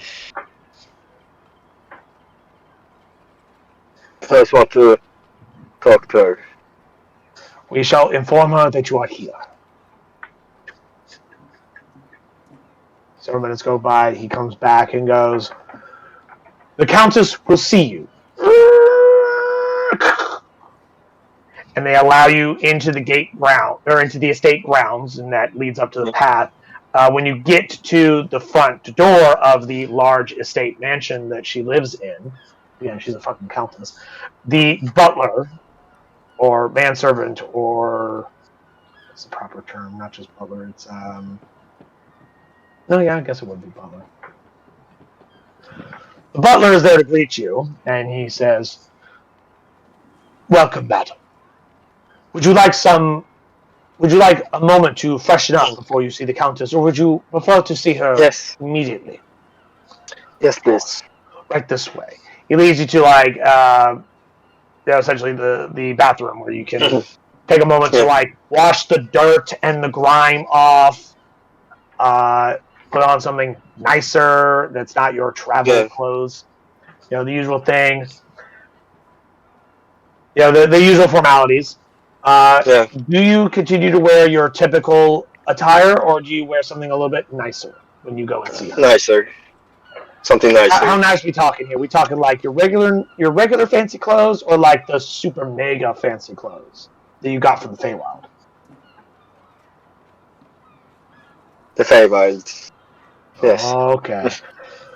You put on the beautiful evening gown that seems almost a tad overdressed, but you're about to go see essentially a fashion designer. Yeah. So it pays to dress to impress. Yeah. You go see her, and she's wearing a simple but incredibly well-made evening gown. The kind of gown you'd wear for everyday stuff, not to go to like a gala. So it's not like super fancy, but it's very nice and well made.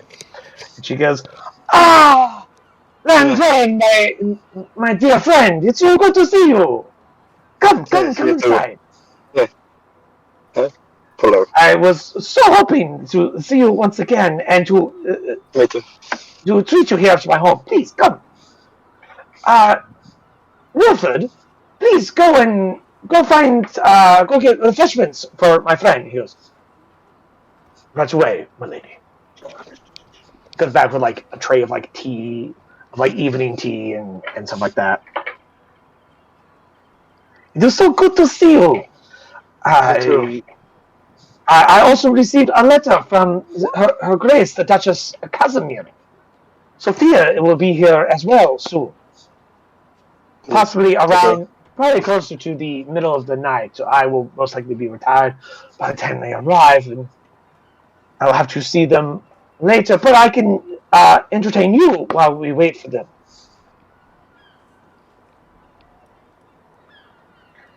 Is there anything in particular you wish to discuss with the Countess, or is it just like regular small talk between the two beautiful women? Small talks. Cool. I had the wrong ambience this whole time. I should have been using this one. Evening in the City.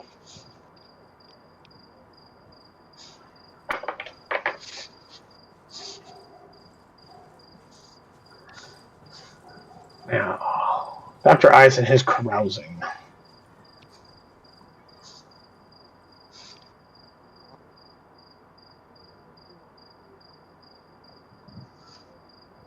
We'll come back to him in a moment. Captain, you went off to go and do your own carousing. Now, by that I mean, what kind of scale of tavern are you going to, and are you going to be getting up to carousement, or are you just having a nice pleasant evening in an inn instead of on your ship? Given that I've already ordered the crew not to go too far, I'm just going to have a nice, pleasant evening. Okay. What level of scale of inn are you going to? You going to like the low class dive bar kind of inn, or are you going to like the more middle class kind of inn, or are you going to like the upper class kind of inn? Middle class. I'm not going to go to my So you go to like the fancy equivalent of pirate like outfit to go to a high class bar. So you go to like the equivalent of like a nice Mexican restaurant or like Olive Gardens or something like that, not to like fucking yeah. I'm not going. Not 5-star in restaurant, nor do you go to like McDonald's. Yeah. Because one thing, I have to go back. Even though I have the money, I have to go back to my outfit. Go back to the ship to get to my high class captain's outfit. I don't feel like doing that. And the other end of the spectrum, I don't want to get into a fight with some person who drank way too much. Would you classify the kind of meal you're purchasing as modest or comfortable? Modest. All right, 3 silver pieces is what you are charged. I give him 4. A nice tip. Excellent.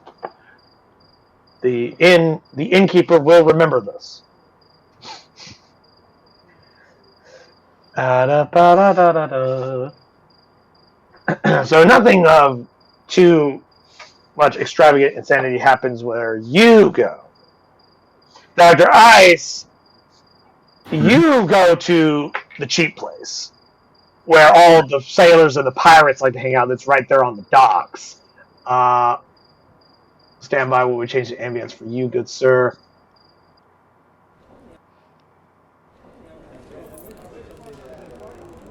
And Nurix's Creve or rather, that's where Nurix's Creve and Stone are going. If you want to go with them, that's where they're going.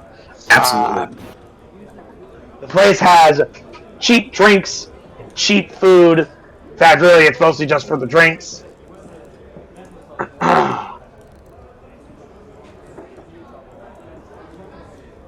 Let me just check something real quick.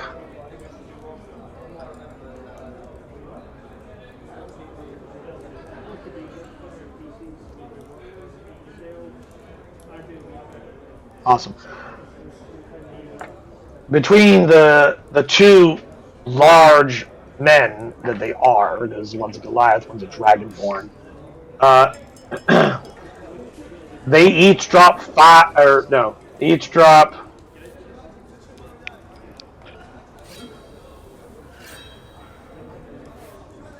Yeah, they each drop 5 silver on the table and get 5 gallons of ale brought over to them, and they just start fucking slamming it. I do the same thing. Cool. 5 silver down. 5 gallons for your whole group. I need you to roll me a Constitution saving throw, please. An 11. Awesome.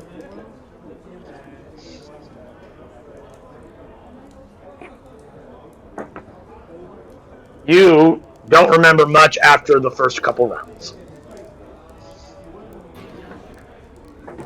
But you remember having a great time. That's what you think you remember. Alrighty. And you want me to roll a D100 for carousement? You've already rolled the D100. Yep.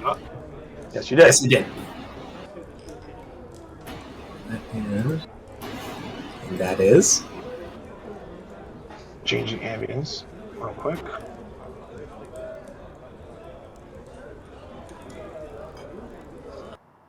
Doctor, as you awaken the next morning, I need different ambience.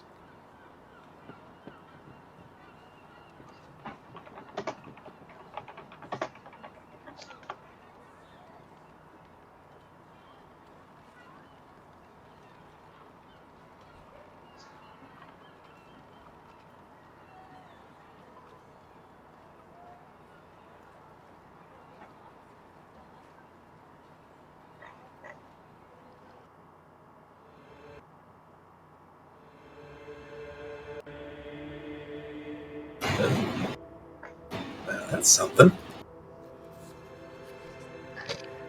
You wake up in a temple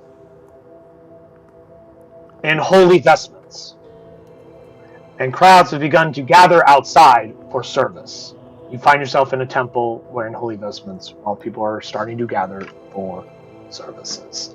And you wake up with a massive headache. You don't know how you got here, you don't know what the fuck's going on, you don't know why you're dressed like a fucking priest in a temple, you don't even know what the fucking what god the temple is to. Oh, buddy. What do you do? Religion check? Can I get any concept of what maybe the deities or what these people are worshipping based on like the vestments I'm wearing and maybe whatever artwork or stained glasses they have?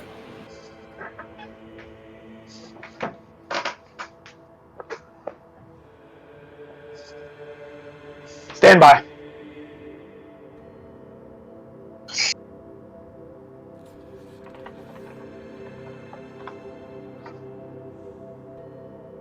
Let's see, what are...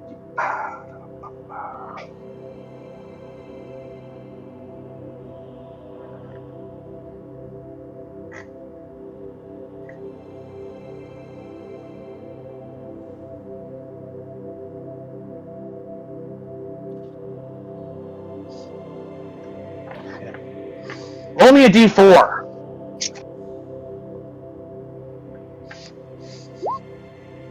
Three?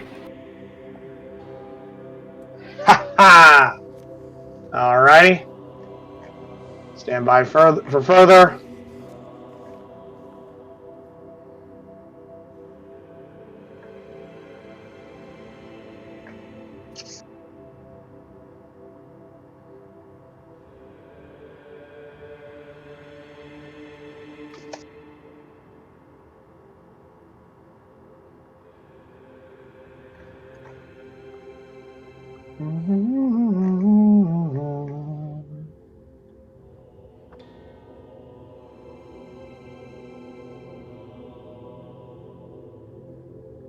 Okay, I just have to check something to make sure that this particular deity would, in fact, actually have a more organized religion on it. Cool. You see on the vestments you're wearing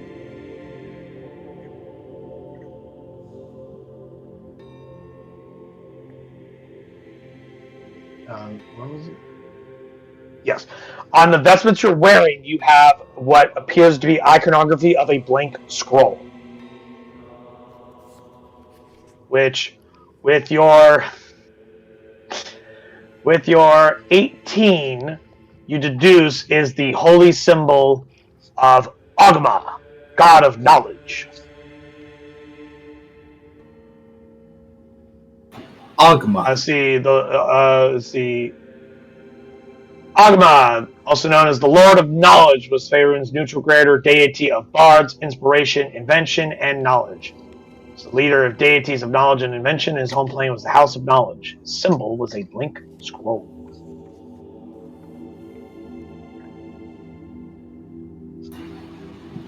Well, Worshippers include artists, bards, cartographers, inventors, lore masters, sages, scholars, scribes, and wizards, archivists, a generalist, cleric, prestige class might pray to him as well. They could be of any alignment, unlike most neutral gods. They often wore Agma's symbol, a silver scroll, on a chain as a necklace. I'm going to quickly look through like their equivalency of the Bible and pray to God and look It's around. a dictionary. Dictionary. I'm just kidding. Not every religion has a holy book, but you essentially find yourself in like a temple that also doubles as like a library, because it is the god of knowledge. So it's a huge archive of information and knowledge, and people are gathering outside for church services because it's morning service. Okay. What do you do? I quickly look to like onto the like the podium and see like if there's any notes and books specifically for the service. Do I see No. anything? No, you don't know where the person who's supposed to be doing this is. She seemed to be wearing his robes, his holy vestments. Do the robes fit well? No, they don't. They're not made for your anatomy. You don't know how the fuck you got these damn things on. You don't know how the fuck you're getting these damn things off. Your wings are kind of stuffed inside clothing that is not made for bird people. Well, can I do a knowledge check to fake it till I make it? You want to try and deceive them. Yes. Religion check? Religion check for a fake it till you make it? Okay, let's start with some things here. Let's go with...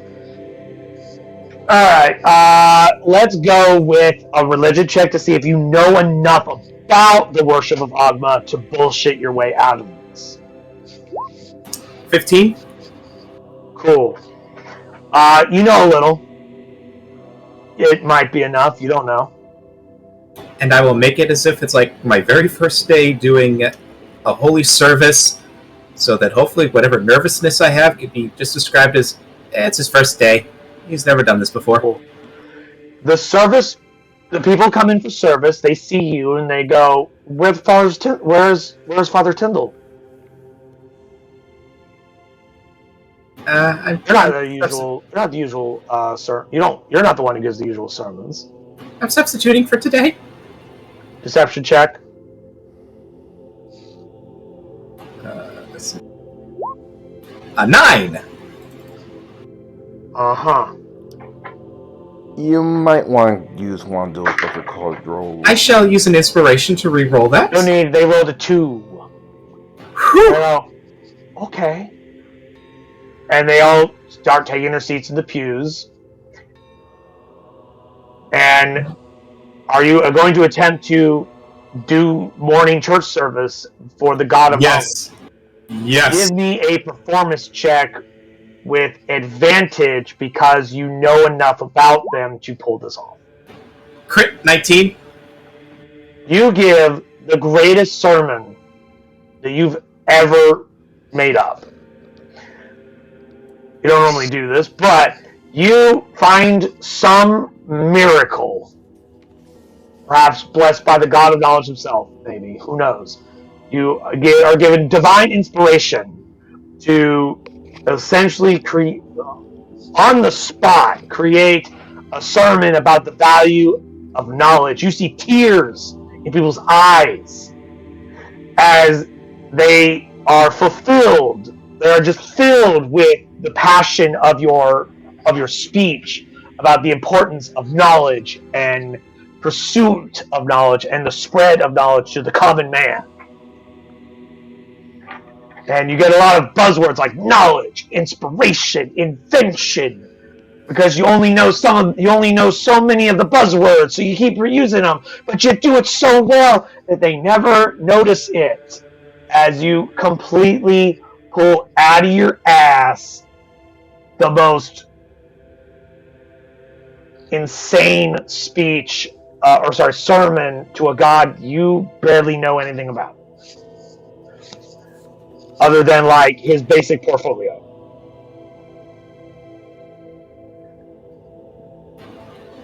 Yep. And then it's concluded with a go in peace. After which, they welcome you into the church, or they welcome you to the church. You are now fully integrated as a member of the clergy here, and spend however many hours it takes for you to extricate yourself from this situation, trying to pretend like you know anything about inventing literally anything that is not made of wood or plants. This will probably be like an all-day thing for him. Oh, until you find a way to slip away, yes. Absolutely. As far as they're concerned, you're the greatest priest they've ever had. He's much better than that other priest. And they hope that you remain here on a more permanent basis rather than substitution. Just see what the gods say.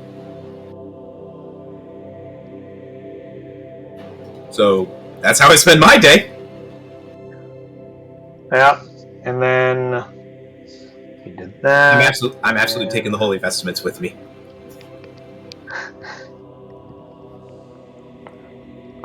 All powers be pirates. Before I actually do successfully leave the church after everyone's gone, I want to check like the back rooms and like just see like, is there a priest that's like knocked out or something? Yes. He's like on the floor with this big knot on the back of his head. I close the door and I just leave. Leave. They wish you well on your way out. Have a nice day. Mm-hmm. Yep. Yeah.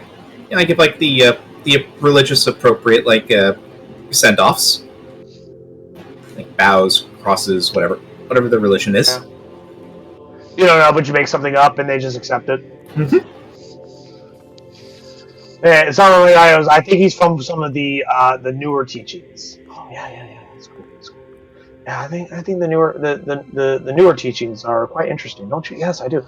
And you just hear this discussion peel off as you leave. And I do the best I can to smile with a beak. Which is impossible because you have a beak. Exactly.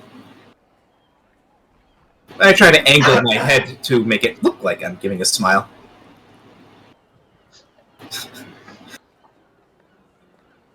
And I go back to the ship. You go back to the ship, and on your way there, Stone, you see Stone kind of like jogging through the city streets, kind of going like, mm-hmm. And he like passes you by and goes, "Hey, Doc."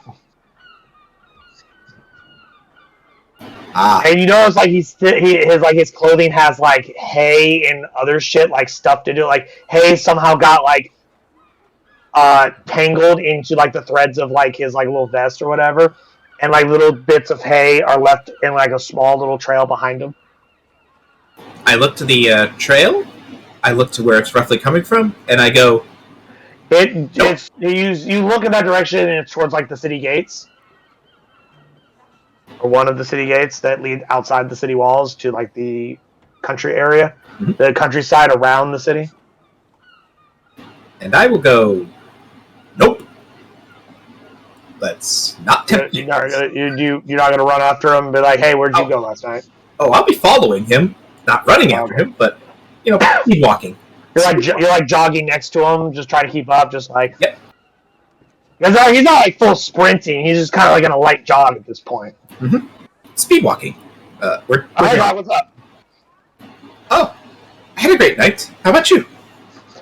Oh yeah, I think it was a great night. The person whose barn I woke up in with the homely girl, the nice farm girl I was with last night, did not appreciate finding me in his barn in the morning. Ah. Hence the moving quickly. I had to run cross country, which was a good morning exercise. I'm cooling down. I'm doing a light jog for the rest of the way. Well, in that case, I bless you and I forgive your sins. Ha! Yeah, I see that you. What fuck God is that again? I recognize Lowlander gods very easily. Ogma, God of knowledge. Cool. So what happened to the priest that was wearing them? I could have been worse. You didn't kill him, did you? Unconscious in a back room. That's cold, bro. You gonna fucking knock the man out and steal his fucking clothes? And try to steal his job? I don't know how I fit in this, though. You don't, bro. It's already whipping in the back. Yeah.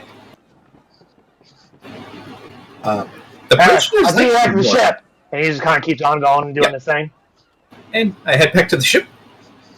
You get to the ship and you find Creve in a really nice business suit as he comes out of his cabin. Like out of his area that he sleeps in. He's just like, You've had a good night. he opens up some papers and he goes, apparently I am now the cattle inspector.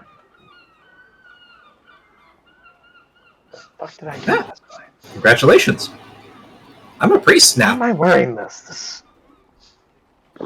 It also doesn't fit him very well, but it's not like it's like It fits better than me. it's like tailored to fit his anatomy, but he's still a big dude in a suit, and he's a dragonborn. So if he turns the wrong way, you hear some stretching of the seams a little. Some of his more thorny spines kind of starts trying to poke their way through the clothing. Well, congratulations on your new position. I also have a position as a priest now. For the God of Knowledge. You wake up in your bed, you are wearing a very respectable suit, in your breast pocket is a folded stack of papers indicating that you have been elected to a minor local political position, such as town cattle inspector, district cheese, quality controller, etc. We are moving up in the world. And Stone you wake up in a humble country barn, a humble county,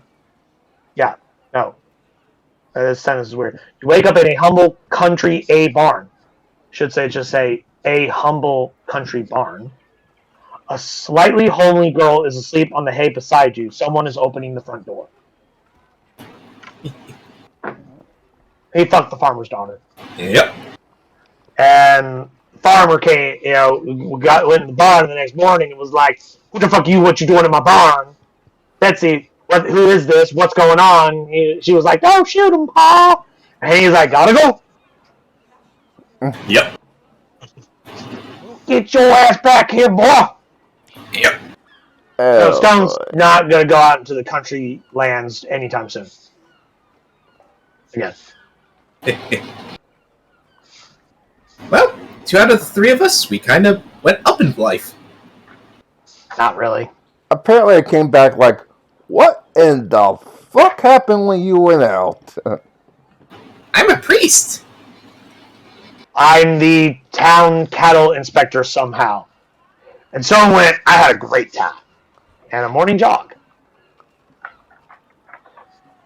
And apparently, I heard that some dude with a shotgun is looking for you. No, I left his ass out in the farmlands. It's fine. I ditched him long ago. That boy can't keep up with me. Now, come on, look at me. Look at this. Not that I didn't ditch fathers with shotguns and previous for. You know, he didn't have a shotgun. That was just a joke. He actually had like a pitchfork he chased him with. Get the fuck out of my barn, you. Go and get your ass out here. I'm gonna get my dog on you. See, like I'm a dog. We'll get you. I want to see how Come back getting. now. You know what? I want to see how getting these holy vestments fitted for me. They're comfy. You don't. They can't. Yeah, remember They don't make I holy vestments used to start to check those artifacts, those wands. Oh, yeah, we gotta get the stats looked at. You gonna do this today? Absolutely. I know I Who do you can't. go see? You just go to any random magic shop? I go to a nice looking magic shop that doesn't look like it's on fire and doesn't have like some weird person doing magical experiments in the back room. So no explosions happening. Do I find something like that? We'll come back to you in a moment. Arnold Foreign, you spent a lovely evening at the Dumont estate. Did you spend the night? As Margot would have absolutely offered you a stay in one of her guest rooms. Awesome. Yes. The next morning, Margot insists that one, you call her Margot.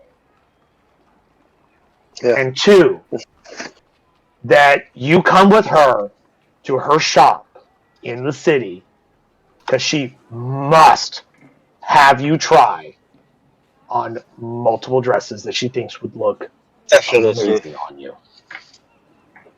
Definitely. Yes. As well as she wants you to bring that other evening gown you wore the previous night because she would love to inspect it more and try to copy the design and quality. Because it is of a quality that no human has ever done before. Because it is made from fey magic, not by human hands. But she is determined to find a way to reproduce it. Because she thinks it looks gorgeous. Especially after you tell her it was made by an archfey. She is even more down to try. Dr. Ice, roll me a investigation check, please. 13. Yes, an investigation. 13. You don't know enough about magic shops or about cities to know where to look. I'll see if I can help. But even with advantage, it's still only a 13. Because No, help him find one and then drag him to it. But even with your help, he still only got a 13. Oh. But what you do, the help action only grants advantage. 13 is the higher result. That being said, I can't find a hole from the wall. Can't find your way out of a wet paper bag. You do run into Artisan Foreign and the Countess, Margot Dumont, as they are traveling. Or sorry, no, you actually run into part of the market area that puts you near her store. It's a very large storefront. Might as well just ask the person who knows this area best. You see Margot Dumont, or her ladyship, Countess Margot Dumont, through the glass window of her shop, and you see your Arcanist and first mate, Arcanist and Foreign, essentially doing a series of fashion shows as she is being used as a model for various clothing. as you could see. You could see this through the window. Yep. What As Margot is as the Countess is having other clothing like pulled off the racks and inspected for a moment and held up to her, and then she like hands it to Arcanus and like ushers her into a changing room, and then she comes back out and she like looks at it, makes adjustments, and gives approval or disapproval of like, no, I don't think this is quite your color, my dear. Let's try this instead. One Mr. and Doctor I was like, well, I have a feeling that when all's well and done, this is her new career. I mean, Or at least just she has a looked great. friend who has really good taste in fashion and owns a clothing line. Like a really good taste in fashion. You witnessed this as you are attempting to find the right shop, and may react as you see fit. You may continue on your way, or you may approach and say hello. This will sound like a silly question, but am I wearing my usual clothes or what remains of the holy? That is up to. I'm sorry. The reins of what? The holy vestments. No, you're not wearing those goddamn vestments. I'll probably just say, dude, take off your holy vestments and wear your normal clothes, please. Right. I shall wear my normal clothing. As am I, because When you get stopped by a city guard going, hey, have you seen anyone wearing stolen vestments of Ogma by any chance? We're looking for a thief. Okay. I have no idea. I'm sorry, dude. I have no idea what you're looking for, sir. I totally am not wearing holy vestments to Ogma that I stole from a priest last night. Totally not. That would be crazy.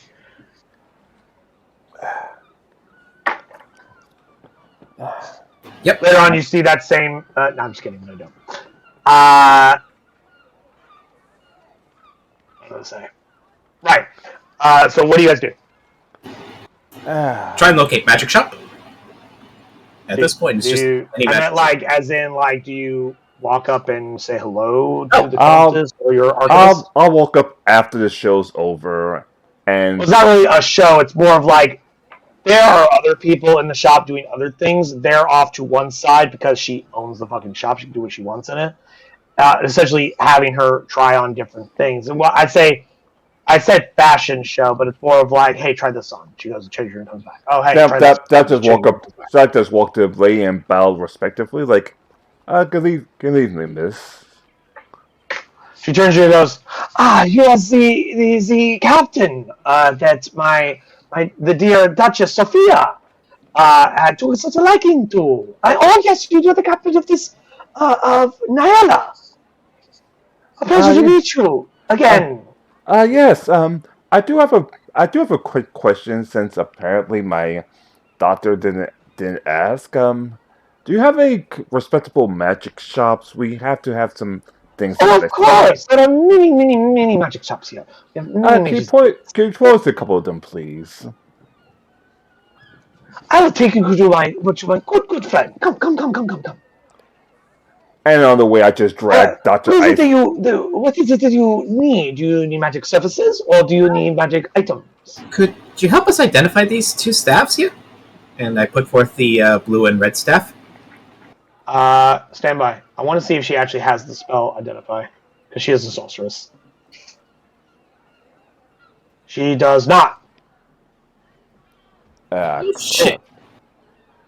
She does, however, say, I do not have that kind of magic, my friend. However, I know some wizards that might help. Could you direct us, please? But of course, come. And I come. I can take care of this very easily. I am going to see what we got here.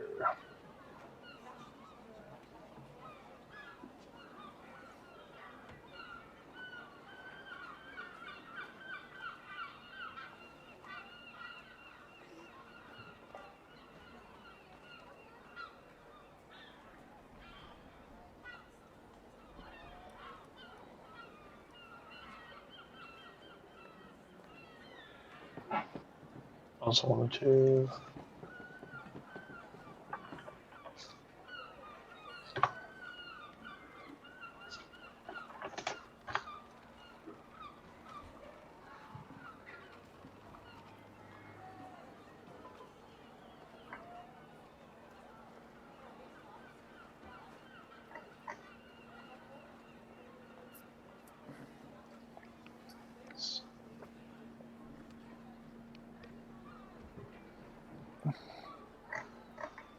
Stand by.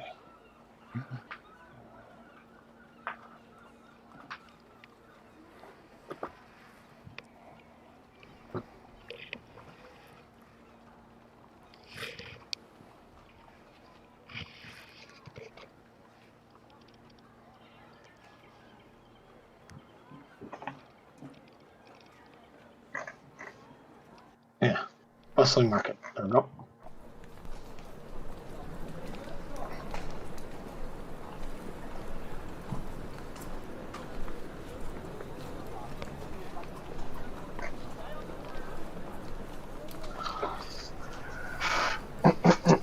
Now, I'm looking for something.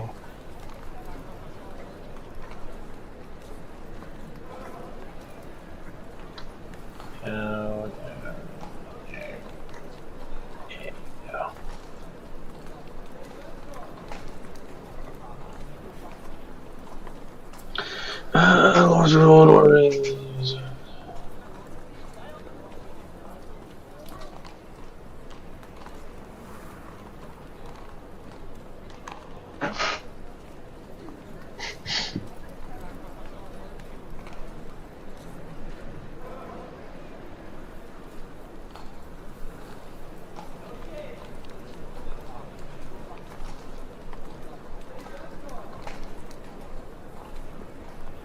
Hey, here we go.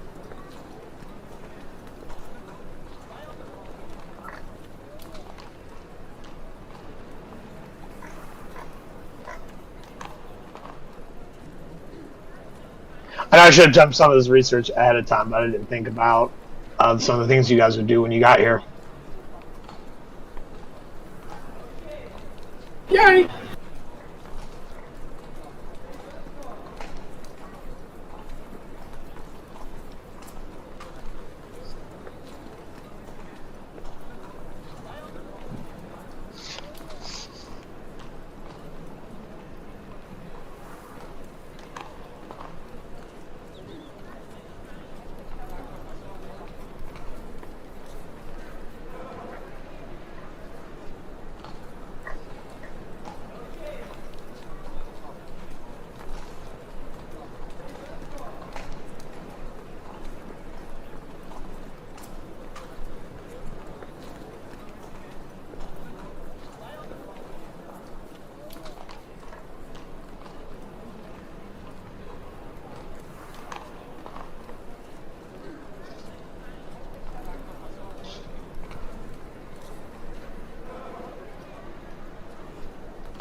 Okay, cool. Oh.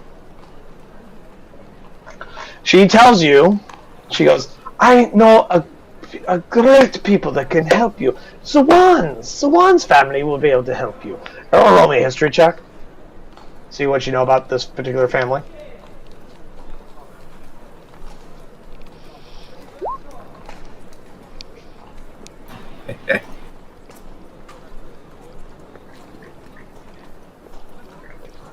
Cool. Neither of you have ever heard of them. May one grow as well, given my... Well, I'm sorry, I saw both Ty and Dr. Ice. No, I didn't roll one. History. I didn't roll one yet. I was confused. I said everybody roll history. See what you know about.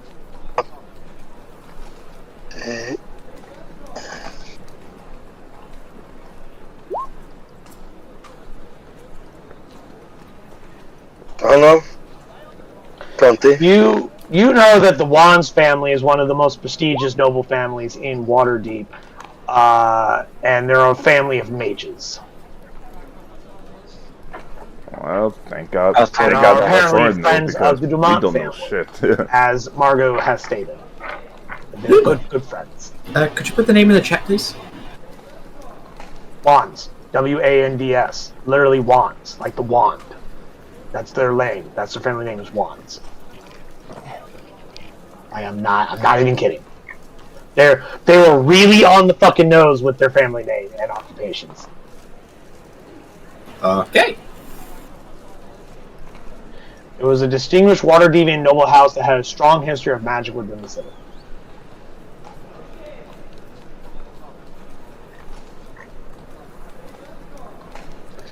But she says that my good friend, looking for a name. There's actual people whose names here.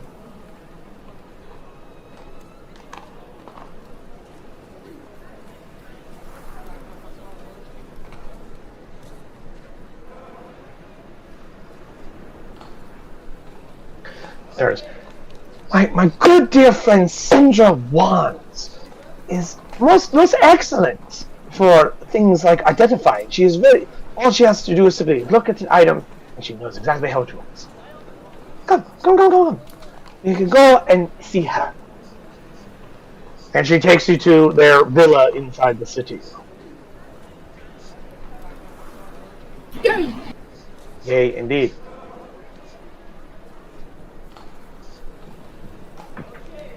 Upon getting there, it's about as nice of a villa as the estate that the Dumont family lives in, just outside the city. And I will be on my best behavior. Oh, you fucking better be, because these are a family of fucking noble wizards who can nuke your ass in an instant. I know enough about magic that they can effectively warp reality. And when I say a family of wizards, I mean every member of the Wands family is a wizard.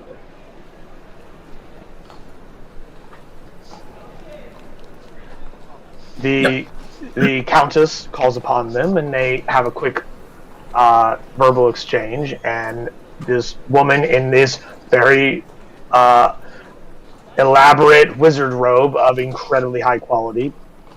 So you immediately recognize the handiwork and style of Margot. This is one of hers. She made this. Greets you, and she goes, I am Sindra. How may I help you? I don't want to waste... You have something that needs to be identified, yes? Yes, these two amazing staffs. I present the red and blue one. She takes one look at it. She doesn't even touch it. She goes, Staff of Frost, Staff of Fire. Of course. We didn't wish to waste... We'll be out if that's what you wish. We don't want to waste your time. When you attune to them, they allow you to cast certain spells. That one, you cast various ice spells, and that one, fire-based spells. They're fairly common. I'm surprised you needed me and my expertise to figure this out. I was kind of surprised that the wizard that we went to initially recommended. I didn't expect such high class and high nobility. There's no need to stand on ceremony. I am a student of magic. I do not care about my family's affairs. It's because I'm the granddaughter of Blackstaff, of the Great Blackstaff. Does that mean I cannot talk to the people? Of course. All of you know that Kelvin Blackstaff, Aeon's son, is probably one of the most famous wizards in Waterdeep.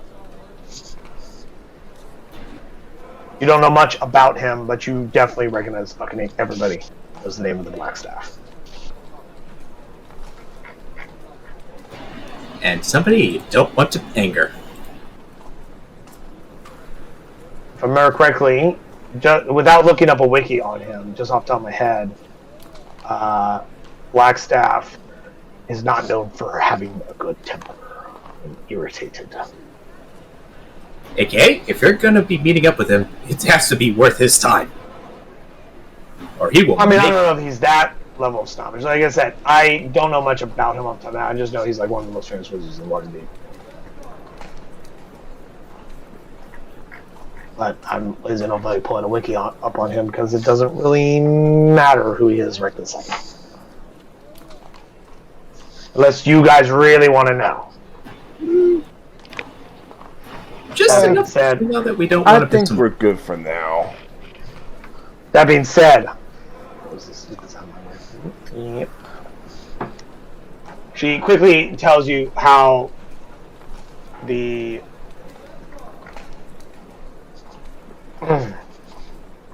items work.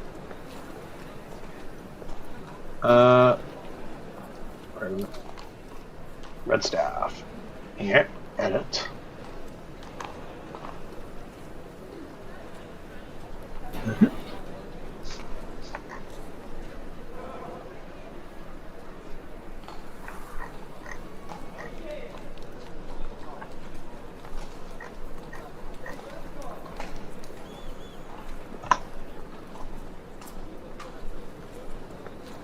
Show the players.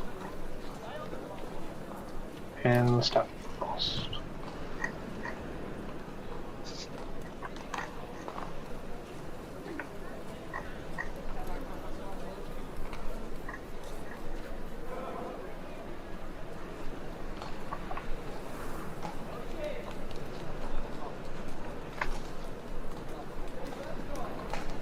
Staff Frost. They both pretty much work the same way. They just have different spells that they do. It requires attunement either by a druid, sorcerer, warlock, or wizard. Staff of Fire gives you fire resistance while you hold it. The Staff of Frost gives you cold resistance while you hold it. They both have 10 charges. You can use an action to spend one or more of its charges to cast any of the following spells. For the Staff of Fire, you get Burning Hands, Fireball, and Wall of Fire. Each of those requires a different number of charges. Burning Hands is 1, Fireball 3, Wall of Fire 4. The Staff of Frost lets you cast Cone of Cold for 5 charges, Fog Cloud for 1, Ice Storm for 4, Wall of Ice for 4. They both gain 1d6 plus 4 expended charges daily at dawn. If you expend the last charge, you roll a d20. If you roll a 1, the staff blackens, crumbles into cinders, and is destroyed. Or for the other one, turns to water and is destroyed. So essentially, if you use the last charge of the staff, there's a 1 in 20 chance that the staff becomes destroyed and is useless. Okay. So don't lose that gas charge unless it's literally left or death. Yes. Other than that, like I said, it gets 1d6 plus 4 charges per day. And you can use any number of those charges to utilize any of the various spells that you can cast from them, but it requires attunement specifically by either a druid, sorcerer, warlock, or wizard. Yay! And I checked the boxes. Yes, you do. How many items are you already attuned to? Let's see. I'm attuned to the Staff of Withering. Let me open up my inventory. Let's see. We got obviously the Staff of Withering, the brooches. Brooch of Shielding? The Brooch of Shielding. Those are the ones that I have. And for some reason I have 5 mackerels still in my inventory. I should have gotten rid of those a while ago. But yeah, it's just the Staff of Withering and the Brooch of Shielding. Do I? Oh, yeah, my Amulet of Health. Awareness. Amulet of Health. I also have that. Right, which I believe also required attunement, did it not? Mm-hmm. That it did. That's 3, my friend. You have to drop one of your items because you only have 3 attuned items at a time.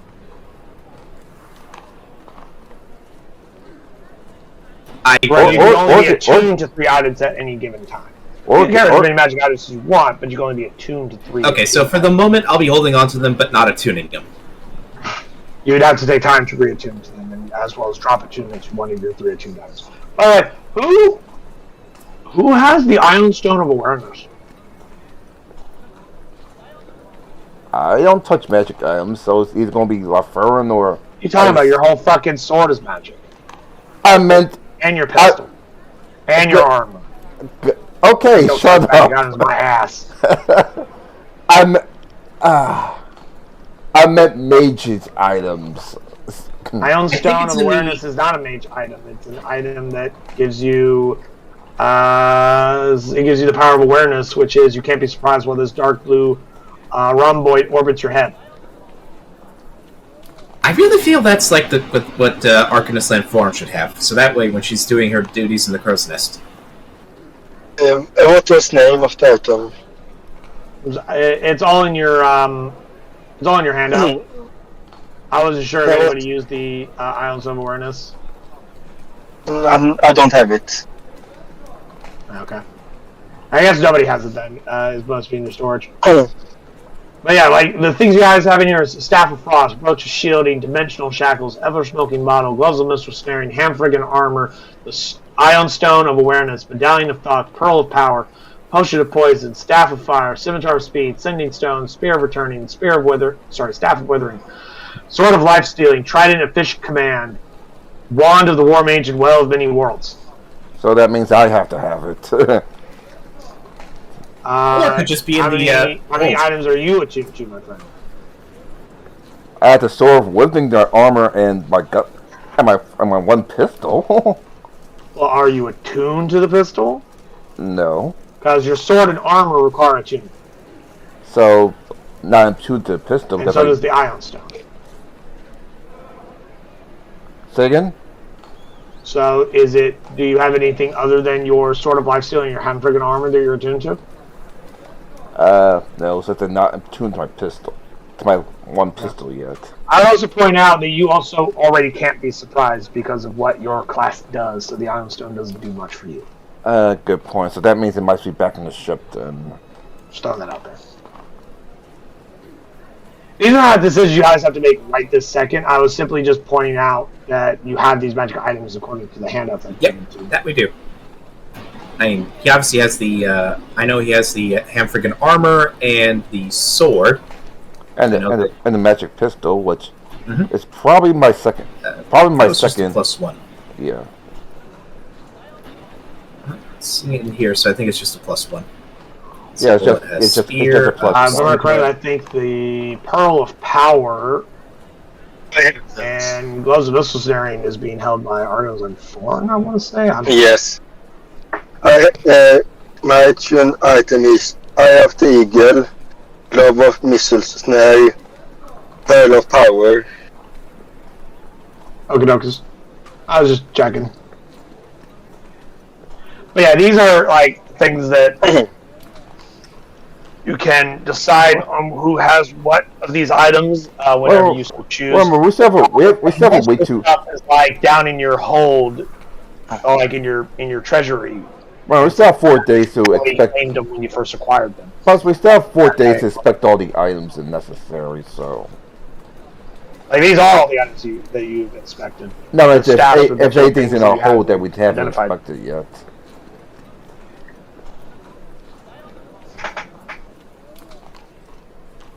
And yes, you still have that potion of poison. Yes. So you guys found that a while back. It's still somewhere in your inventories. I don't know who's holding it, but somebody's got it. I know. In fact, someone has it. Oh, I just imagine. You can also just choose to give some magic items to your retainers if you don't have any use for certain magic items, if you so choose. That's entirely also up to you. Hell, that's why I gave. That's what I did for one of my magic items. Yeah, several of your retainers do have magic items. Not all of them, just a few of them. Most of them were like +1 weapons or +1 armors and stuff like that you guys had no use for. Or specific magical items that just weren't useful, like the Scimitar of Speed to you guys because none of you are proficient in scimitars, except for the person who is using the Sword of Life Stealing, which is better for him. Or like the Spear of Returning, also a fairly decent weapon or item, but not useful to you guys at your current, but useful to your retainers. Stuff like that. I'll be right back. I'm going to scrounge up something to eat. Yay! Okie dokies.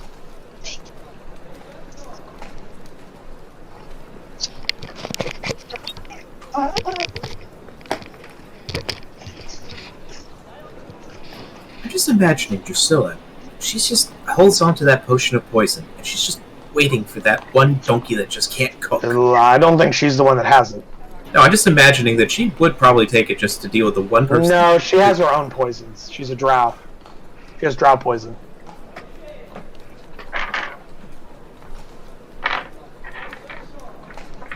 What, you thought she had to use your poison? She's got her own fucking poisons. You ain't special. She can kill you anytime she wants. She just chooses not to. Mm-hmm.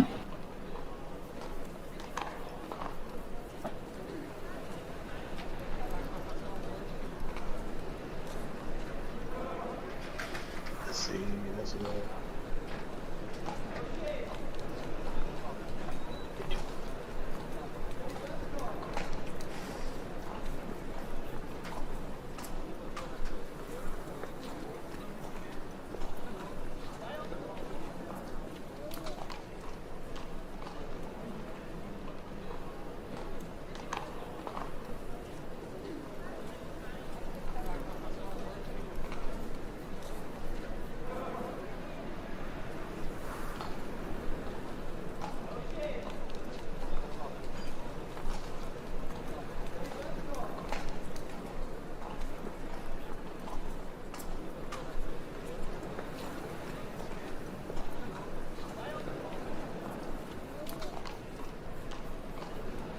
Don't worry about this. These are just notes for me. Tallying the days you've been in port. I think this is a good place to call it a day, gentlemen. Okay. Hope everyone had fun. Oh, absolutely. Yep. Excellent. I cannot wait for the next time we land at another port, another round of carousing. Yeah. The session may not have been exciting and action-packed, I think it We went needed very that. We well needed that and after was what we've been dealt with. entertaining. Do what? We needed that, especially after what we dealt with in the last 3 sessions. Yeah, where it was just straight-ass combat the whole fucking time. Yeah.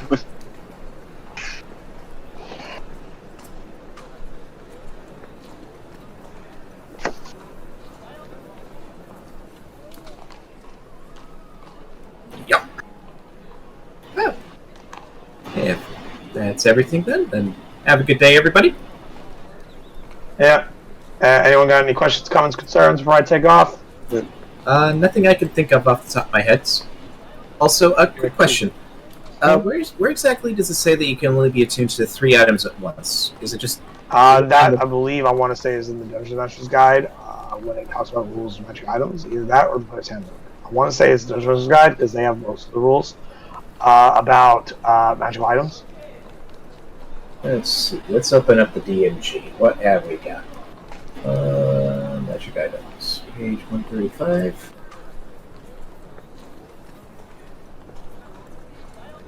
You fact-checking me, my burrow? You don't believe me when I tell you? I just like confirming.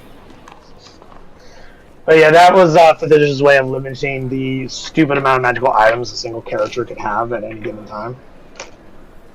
Because some of the best magical items are the ones that you have to attune to. All the good shit. It's a way of curbing the power scaling side. Yep. 138. Yep. You're right. Of course. I didn't lie to you, my friend. I didn't just make it up to be like, no, you can't have all your cool magic staves.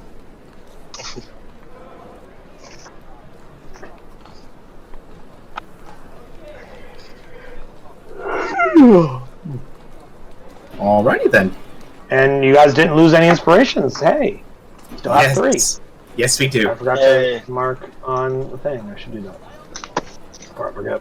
Yay.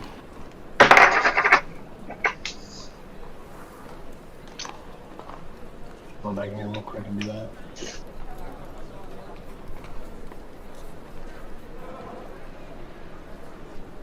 There we go. Alright, gentlemen. It's been fun, but I'm going to head out. Things I gotta take care of. Have a good one. Wish you all a good day, and I hope to see you next time for more exciting adventures of the Stormbreaker. Yep. Have a good one. But be sure to go over your magic items and take a moment to consider who actually has what items, and stuff like that, because I know there are some magic items that you guys have had for a while that you guys haven't done anything with. You just kind of put them in the box and forgot about them. So, take time to like look at those handouts and like take a moment to look at the items. Anyway, I'm gonna head out. You guys have a good one. Have a good one. Bye. Bye bye. Bye bye.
The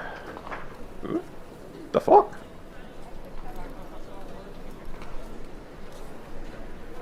That's the difficult.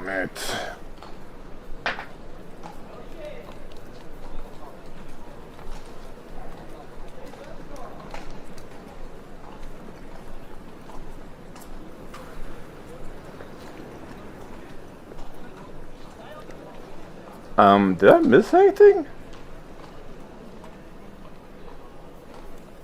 Session over?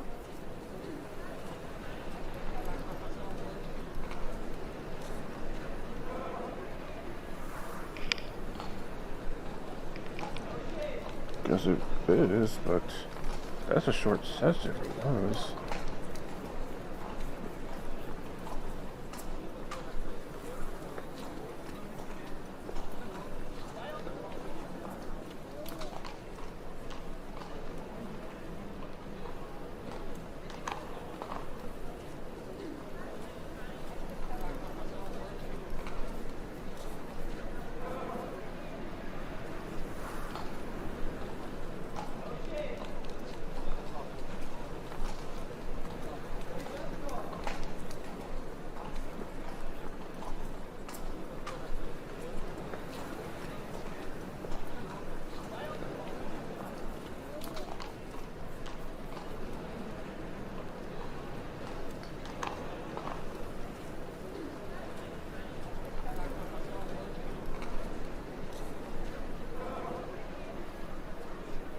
Guess it is, but that's a strange time to end things.